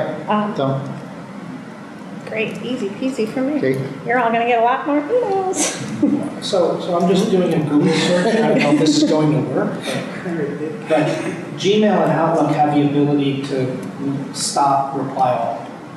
So maybe we can ask our IT department how to best enforce that or help us do that if that's possible. No? No, I wouldn't want that. Because there could be a time when, reply all, there's a fire in the building, don't come to the meeting. I just wouldn't put a control. But then maybe there could be an email from just this is a FY, just an informational from the Board of Education that it doesn't then get replied. I don't know, just. Or just distance ourselves now. We just have to not reply. What about, Tom, have you seen, we made the migration from personal emails to Darien PS, which is great. I've seen another district where they have one email for the board. Does that help us, or does that just maybe create more problems? So the one email that goes to the chair really does go to everyone because everyone has access to that email. I'm just not sure you're going to train the public. Okay, well, you can have a board, in fact, I've seen that. You can have an email address, Board of Education, tell me your troubles. darien.ps.org. You know what, Some that's people like are going to just email the board chair. It's like multiple emails to monitor, and quite frankly, I'm more than happy to copy you all as an FYI on everything, if that's easiest, because I can, we've got our listserv. It's easier than having to check multiple emails. No, we would have one email and all correspondence would be on. But then no one responds. They respond as the board. Yeah, No, 'cause then you're in all right, I'm forum. just trying to get the information for. One more semi-legal question. So another construct we put into place is that the board chair, if I receive an email to Jill Right. from Marge that says, there's a busing issue, then I forward it to Tara for response so that we have a consistent response. For the chair. The chair. So we have a consistent response. Right. I agree with that from a consistent response perspective. I have difficulty with it insofar as the person has emailed me because they know I'm a board member, and I could also say to that person, go through the chain of command and then forward to the board with everyone in copy. I hate to abdicate my personal responsibility to that relationship, and yet I appreciate the importance of a common voice. So Right. I didn't know. And what would the nature of this communication be? Well, it could vary, but it could be there's a meeting of a group of parents I thought you would be interested in. It could be that my son Johnny is having problems with the bus routes. Can you help And me? that comes to you as an individual board member? Yes. Well, I don't want to throw a curveball here, but if any board member can get a constituent email and they can express their opinion, and I don't see any affirmative duty for every board member to forward to all the board members any email that you might get from somebody. I was singling Tara out for special consideration because I said, do you have a relationship? No. So this is a representational identity. This is an email to the board. But if you as a board member get an email, some parent says, well, I think blah, blah, blah, or Krista or whoever, I don't think you have an affirmative duty to then share that with the full board. You can if you want, but I was distinguishing the role of the chair. Did I throw a curveball or not? I hope. What did you change in practice? That's a big change in our practice. Well, I guess there's two questions there. The Okay. affirmative duty to forward it, there's also the question I think I heard to respond directly to that person. Or is Jill able to do that in that situation? Can she write back to that constituent? Well, I'm just catching up with your practice because in my world, individual board member we all know has no authority but has the right to an opinion, gets an email from somebody. That board member decides whether and how to respond, which could be thank you or express an opinion. So this predates me. Oh, go ahead. But Kate, you're saying you have as a board, you have a practice. Yes.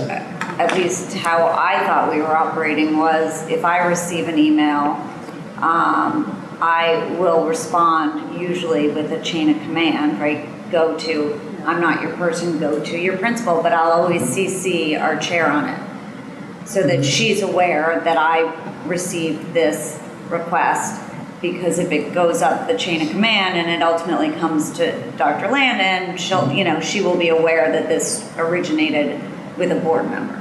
I mean, I just, as best practice, I also feel like it's a little bit of a, protection for us as individual board members, because they realize we don't operate in a vacuum. I always put the chair on, I acknowledge I put the chair on, and I send them to the person that they need. So I think there's two things that go on that I've inherited, but I'm more than happy to change some of it because it's more work for whoever the chair is. If it's something like Katie's describing, something kind of new and out of the blue, she's responded, your chain of command is located here and/or please start at the building level and then go to the administration. And she's like, I've CC'd our chair on this email.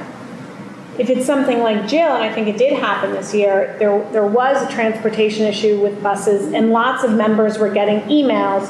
What they were doing was forwarding them to me for a consistent answer out, rather than individual responses. Now, I would be more than happy if everyone responded back and just copied me. So to your point, I was aware, like Katie's gotten 10, Jill's gotten 5, Dennis has gotten 6. We got a problem here, we got to talk about it. But I do feel like somehow then we would need to agree upon a consistent message, because if Jill says, oh my God, that's awful, I'm gonna fix that tomorrow, and Dennis says, we're not changing a thing, you're stuck with it. And the board chair is like, well, by the way, we don't control this. But then you also have the problem of other board members not being in the knowing, loop. So you gotta- or being able. Problems with constituents having different information, saying, well, Jill That's told me one problem, this, right, Katie that's- told me this, Yeah. who's right? Well, it's consistency and is it operational? And if it's operational, it doesn't belong with us. So in this transportation issue, the common response from back of the board was, I might get the policy number wrong, but I think it's like 7170. You know, the Board of Education follows policy 7170. The policy is attached. If you have any questions on policy, please let me know. Also, please reach out to our Director of Finance, who handles personal individual busing situations. And that was kind of the response to everybody. So they saw our policy, they knew what we handled, they knew what we handled. So if we can come up with a way in which, I don't have to answer all those, but I would like to at least be copied. So to Jill's concern, one, I think both it goes to trust in your board chair, that they would come forward and be like, I got 50 emails on something. And two, the reverse. Your board chair can say, well, Jill's got 10, Dennis got 6. Like, we got an issue this way. But that still goes to the rest of the board in addition to getting to the Well, superintendent. now that we can FYI again, I mean, I feel like last year I was FYIing you guys all the time. Yeah, This year with yeah. FOIA, we seemed to get a little off track based on what we thought the commission's ruling was, but I'm more than happy to FY you all more. Elliot, what did you do in Westport for, let's take an operational issue to start. Let's say it's busing. And you 9 of your board members are getting 20 different people emailing them about busing. I would say Did they- 6 people are getting emails. Okay, so are they forwarding them to you? What did you do in Westport?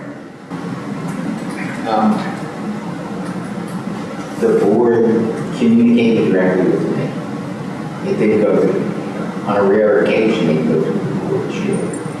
But if there was a busing issue, a board member would call me or send me an email and say, we have a busing issue, you want to check it out? And we have our transportation people take a look at it. And if it was a real issue, we would deal with it. There are different kinds of issues. They were all operational. Sure. Some woman once complained that she didn't like a bus stop because she was on a curve. Right. And it was a dangerous situation. And we put police traffic people in, and they said, no, it's not a dangerous situation. The woman appealed it to the board level. The board had, as you do, a hearing officer when there are complaints. Hearing officer heard the case and said it's a dangerous curve, so give them the transportation. But it was all handled operationally. And well, the only time I think board members and the chair would get involved, if there was something, I can't think of anything, pretty spectacular. You know, if, because we could usually, if something really bad happened, like a suicide, a teacher, a kid, we would communicate that immediately to the whole board and to, you know, and as necessary, the school community. So I do think what's unique here, and, oh yeah, go ahead. What's unique here, that is not, that I never experienced, is that there's a lot of, I don't know how to say this, but I don't want somebody to see the tape and, you know, write me another nasty. It was, I'll be very specific. Neither the chair of the Board of Finance, nor the first selectman or selectwoman, or the head of the RTM engage themselves in school activities to the extent that I see it happening here. And that changed the whole dynamic. Because now the board's focused on doing the kids, no extraneous things. It's all between the board members, the parents, the community as a whole. But there was, we didn't really know who the Republicans and the Democrats were. That's the way it was. The only reason we knew was because we had a majority of one party always in the election. We always had for, Of something, just say of something. So just in terms of circling back on the email, Tom, can you, based on what you've heard, help us facilitate our way out of it, please? I'm afraid I can't, and the reason I can't is that you have certain customs that I was not aware of. And I regretted what I said in one sense, and that is that I'm a board member, I get an email, I have a right to respond, and I don't copy all the other board members, but then people started talking about contrary opinions. A presumption in my answer was that people would have the good sense to recognize what an operational issue is and not offer an opinion, but rather so the individual response without copying everybody that I was contemplating would be, well, this is, thank you for your concern.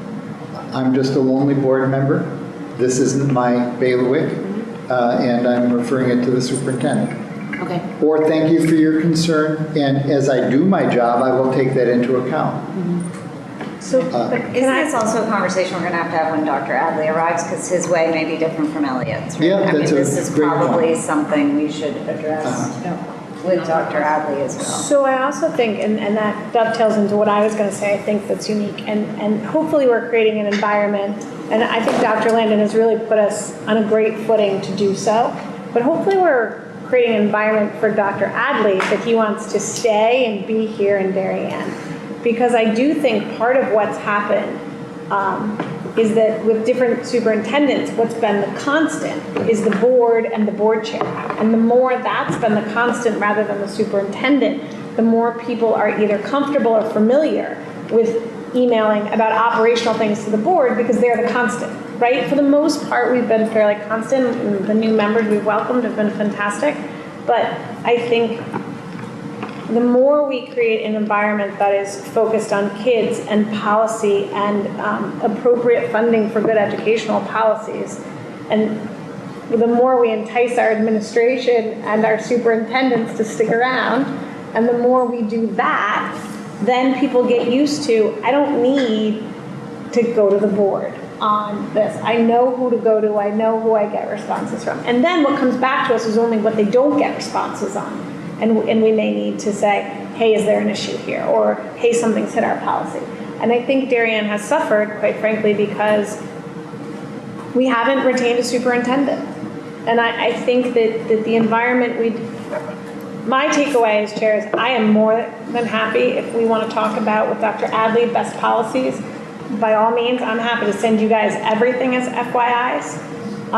But I think the more we focus on our policy on education and fiscally responsible budgets to educate kids and less on operation and noise, the better served the public is. So just to wrap this one up, I think then, great, you're gonna send anything you receive in FYI to us, again, just so we're aware from a trend perspective what's happening. What's that? Don't reply all. Don't reply all. I can try to backlog you with stuff. And then beyond that, I think the only thing we have sort of unanswered is, it sounds to me like if you receive something, go ahead and respond, copy the chair or forward to the chair, either make sure that the chair is aware. I guess from there you can also forward to the entire board. Yes. I am more than happy if that's within board to FYI you guys on everything I got. Okay, and if there's something that hits any sort of frequency, we could agree to a common message or, yes. you know. And or I think then you have to be open to if there's a response where either your chair or the superintendent or another board member is like, hey, you got a little wonky here. People need to be open to that kind of constructive criticism that you're dragging us into operational matters. We don't do operations. I also think we have to be mindful on timing and your time because you do get a lot of emails, what the expectation is. Yes. Because there was some email about timely responses. What would be your advice on best practice? Should the chair be sending them weekly, batching them and sending them, or if she does it as if she gets them, sends them as she gets them, that's going to take a lot of time. Well, that might be. I Maybe don't it's have easier, any I don't know, special but I know that there was, I mean, insight. Sometimes it's easier to timeliness was a- forward Well, if you're FYI. forwarding to the superintendent and you just put Board of Ed in, it all goes at the same time. So as long as the board respects Well, we that can the do the goal same of the chair, and I can tell you, anyone who sits in this, the goal of the chair will always be to get you information, but like, I got an email at 2 o'clock today and I've been at the doctor with my son. So you all got it at 4 o'clock, right? Like, you all might get it tomorrow. Right. I do think what we do need to remember is there's real people sitting in these seats, and they have real responsibilities. So based on that, can I offer a suggestion that if we receive an email as an individual, respond, then forward to the, if it's operational, forward to the superintendent with the board and copy, or if it's just relative to the board, just forward to the board. And just no one responds, you know, but then that way it doesn't have to go to you in another step. Right. Just Right, because that relieves her from then sending the email, right? Wait, so it's going to the superintendent? If it's operational, it goes to the superintendent with the board and We copy. respond, Right. we do the board. Yeah, if it's, you know, you guys are idiots, you just forward to the board. I like that. Yeah. Okay. Because then it relieves her of then having. Yeah, no, It's nothing to be acted upon, it's just an opinion, then we don't need to send it to the Right. superintendent, like. Describe it. Right, if there's a request for information or action from the board, then it has to go to the superintendent and the full board, but if someone just thinks we're not working effectively, then. I had another agenda topic I wanted to talk about. Well, we can't go off agenda. No, I'm sorry. Board operations. Board operations. Gotcha, I'm sorry. Another different topic aside from these scenarios. Calling in for meetings, Yes? for either executive session or for regular or special meetings. Yes. The Freedom of Information Act contemplates that board members can participate in meetings electronically. I've been asked on occasion to write policies in this regard. My ultimate conclusion was that the situations are too varied, that I don't know that you need a policy, but rather I would treat a request to participate electronically as an issue of parliamentary procedure. And then in the first instance, the board chair would say, I'm traveling and I want to like Skype in. I don't see a problem with that. But you can decide. You don't want someone else like to just be home in their slippers and Skype in. So, you know, it's really hard to contemplate all the different circumstances. The one caution I have is that I think it's best in the abstract and in advance to say, but you can't participate in executive session electronically. And when you do that, independent of any individual request, you're not impugning anyone's integrity, but you are preserving for the board the protection of knowing that your executive session will be respected, because if someone's participating electronically, you don't know who's in the room.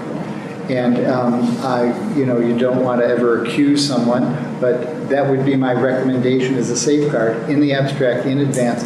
We're not doing that, but to the extent that people want to participate remotely because they're out of town, the law permits it, and you would have to decide whether you want to prohibit it. But we have a policy against it. Oh, there is a I'm policy. sorry, I didn't know there was, I apologize, I didn't know. Tom came to a meeting. We already had this. We had this whole discussion. conversation a couple Well, I of years know we ago. talked about the executive session, I don't remember the discussion, or did we want to Does it revisit say- that? But we have a Executive policy session. against it. Oh. Or does it base- So interestingly, well, I see that you do have this policy. Yeah. But I don't think there's any explicit prohibition against participating in executive session remotely. No, but I think it's, Marge, do you have the number in front of you? I remember the policy. I'm looking for it. 9310. 9310. But I do think it prohibits phone So that in should general. May participate Modified? meetings. Well, I think we could put that on an agenda. Yeah, that could be an agenda item if there's any interest in it. I mean, I see no reason to change it, but if there's enough interest to change it, we could at least discuss it. But I think that's for an agenda on another meeting. I just wanted to get his opinion on it. And can one vote electronically? No, No. we're not part of the quorum. I think you can create a policy around that. No. Well, our policy says right now that the Our person current should not be. policy. I wanna know what the law is If I'm first. participating in a meeting remotely and the vote is called, I can say A or nay. Okay.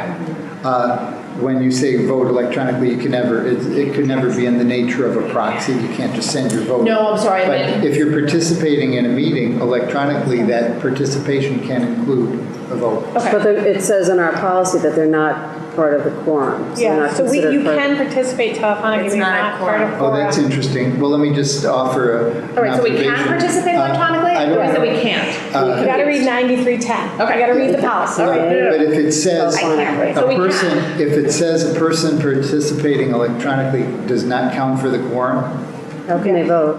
that seems to be a reverse of what you want to do. Yeah. Because most often, you're having someone participate To electronically get a so that quorum. you can do your business. Yeah. And to exclude them from creating a quorum just seems to be defeating what, at least in some cases, would be the purpose. I've had boards like calling people, can you get on the phone? We need to vote. We need to adopt a, So we should change it so it's that worth, they. I would think that that would be a very good discussion for your policy committee. Thank you. Awesome, like work. Way to go. Everybody votes wherever they are. Although I will say, I've never seen it done in practice. Has anyone? In the What, they can't years use it? you've been on the board? It's the first board event I've been on, so. I've seen it on other boards. No, the question is. I've never seen it on I've any never done in town. our practice. Never, no Or any town other event, board. Darien entity, publicly elected officials. So- No, but other boards certainly let you participate electronically and vote. I think this is, it's the policy committee and/or we can put it on the board agenda and then decide. The way it sounds now, you can participate, But you don't. But not vote. but you will not count as part of the quorum or as, so you're just basically listening. But Tom said that doesn't make sense. Right. Wait, that's our It's policy. worthy further This is like consideration. So before the we law had is a little video. less restrictive than our policy. All right, what was Correct. this? We have a very restrictive policy. This No, we can just policy put was it- done in 2008. That's Go ahead, just before put we it on a were regular broadcasting agenda, our not even meetings. take time. And it was based on the Freedom FOI Commission of April 9th, 1980. So it's super up to date. Oh, that policy was from 1980? Well, no, it we was adopted in updated, 2008. Oh, 2008. Yeah, Okay. 11 years. yeah. Okay. Thanks, Tom. You're very welcome. All right, well, we need- Did I hear a motion to adjourn? Yeah, motion to No, adjourn. I just want to go back to Oh. our conversation from before. So we, in terms of information requests, this is something we're going to discuss further because it sounds like we haven't come to it. Obviously, we can't vote on this, so this is I'm something. not really sure that, what I would need to hear is what we need to discuss further. Like, is someone looking for a change in practice? Yes, Yeah. Tom. What should we I discuss intended further? to summarize in terms of further discussion is whether special courtesy will be afforded to public officials absent a vote by their agency, so that it's not action by the Board of Finance, by the RTM, but rather it's an individual who is at the same time a public official, and you may, as a board, want to afford a special courtesy and decide what that courtesy is, as opposed to saying you're a member of the public unless your board votes. So Tom, That's the point for further is it discussion. fair then to say, because this short, other than time, and I know it's late, is it fair to say then, to ask the board, is there anyone who wants a different practice than we have? Because that would compel the agenda item. I think we need to have that conversation. Yes, I would like to see that on the agenda. And we would have it rather than having it tonight. Yeah, it'll be on a future agenda. No, I'm just saying, why wouldn't we have it tonight? Oh, because you can't decide, and in fact, I think that No, in we can't fairness, vote. I'm saying, you can't decide because you're here to discuss board roles and responsibilities and not to make a decision on a particular change in practice. I guess that's what I would hear. Is there interest in bringing this forward because we believe there should be a change in practice, or are we satisfied with the practice and therefore why would we bring it forward? But I thought you also talked about going to the Board of Finance and suggesting that maybe the process should be similar to the process for the RTM. So is that something we're going to do? Well, so I guess my question would be like, if our, I guess what I'm trying to say is, what's the next discussion? If what I'm hearing from board members, either kind of as a consensus is, look, we want to change in practice, or if our current practice is satisfactory, go have that conversation. That's not really a vote. So I'm happy to put it on agenda, but rather than going loop-de-loop-de-loop, like, is there anyone who says, yes, I feel like the current RTM practice is not sufficient to recommend to the Board of Finance? I think But that in itself is a discussion and action by the board. I understand, in fact, I felt in some ways I was advocating, based on what I heard, for the Board of Finance to suggest to the Board of Finance, hey, this is what we do with them, and it works. But I think that is a discussion that should be on an agenda and discussed by the board. Okay, so then is everyone clear on what the discussion is? Because what I would hate to do, and I mean this respectfully, but I saw Duke's blood pressure rise, is the hour conversation we had on this to have the same hour conversation in the next meeting. Like, is everyone, if we put this on, is everyone clear on the differences so that we can have a real conversation, take an action, rather than reinventing the wheel again? So what we need to decide is the process which we have now, which is if an individual, whether he be an elected official, he or she be an elected official or a member of the general public, the process we have right now, if they have a request, they go with a FOIA request, if it's an individual. If it's coming from a town body that's met in public and voted in public, then the process is different. They come to the full board for the As the RTM currently does. As the RTM. And then the format would be similar to the format that the RTM employs, which is they discuss it in public, they formulate it, and then they submit it to the Board of Education. And would you authorize me or not to go have that conversation with the chairman of the Board of Finance? But then to Tom's point, the additional discussion is, do we have any accommodations for specific public officials within those boards? Yeah, Tom, are we doing any sort of summary or anything that might? Sorry? Are we doing a summary or anything after this? No. No, I'm going to leave you to your own So then we devices. add it to an agenda and we have a brief discussion. She But I just think has those- a conversation and then Yeah, so comes I back think and those are the reports to topics us. so that we don't end up. But that's And what I then was you trying to come like back after you summarize. talk to the Board of Finance because it has to be. David, I'm in the agreed. service business, whatever you want. You tell me. Are we distinguishing then budget or off-budget cycle? And then I'm thinking the scenario where a other government agency has an individual who is assigned to, for example, audit. And that person, so I'm sort of equating it to the RTM Education Committee. It's a committee of education, it's a committee of one audit person making that request as Their committee RTM.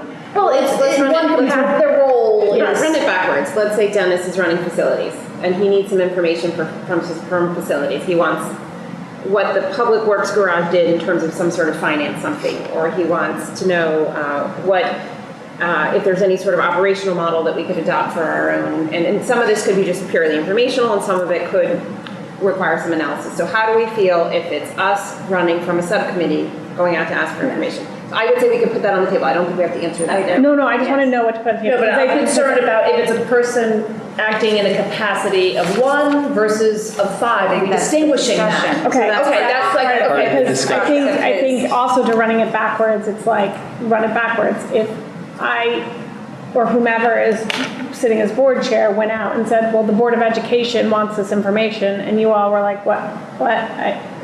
We didn't want that information, right? So what, we have the individual member, and then we have subcommittees.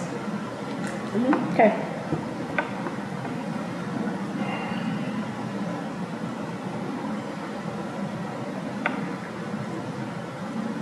I just don't, I mean, nothing personal. Our meetings are long enough. I don't want to have like a 2-hour redo of today. This will be, we'll have to make this specific enough so that we know what we're talking But to. I think we should have a clearly defined process. Yep. So the next time this happens, there aren't any questions. This is the process, and everybody's aware of the process, and we're And going to here you stick go, to our and point out process. as many scenarios as we can.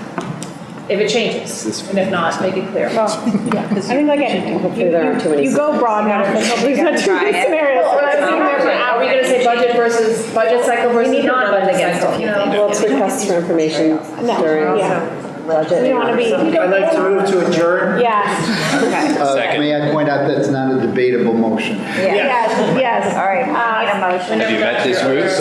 I'm gonna have you go first, and I'm not still this up. Okay. Just saying. All in favor? Thank you, Tom. Thank you, Tom. Thank you, Tom. Everyone. You want to see what it's to do? Doc. I plug people in and then I guess.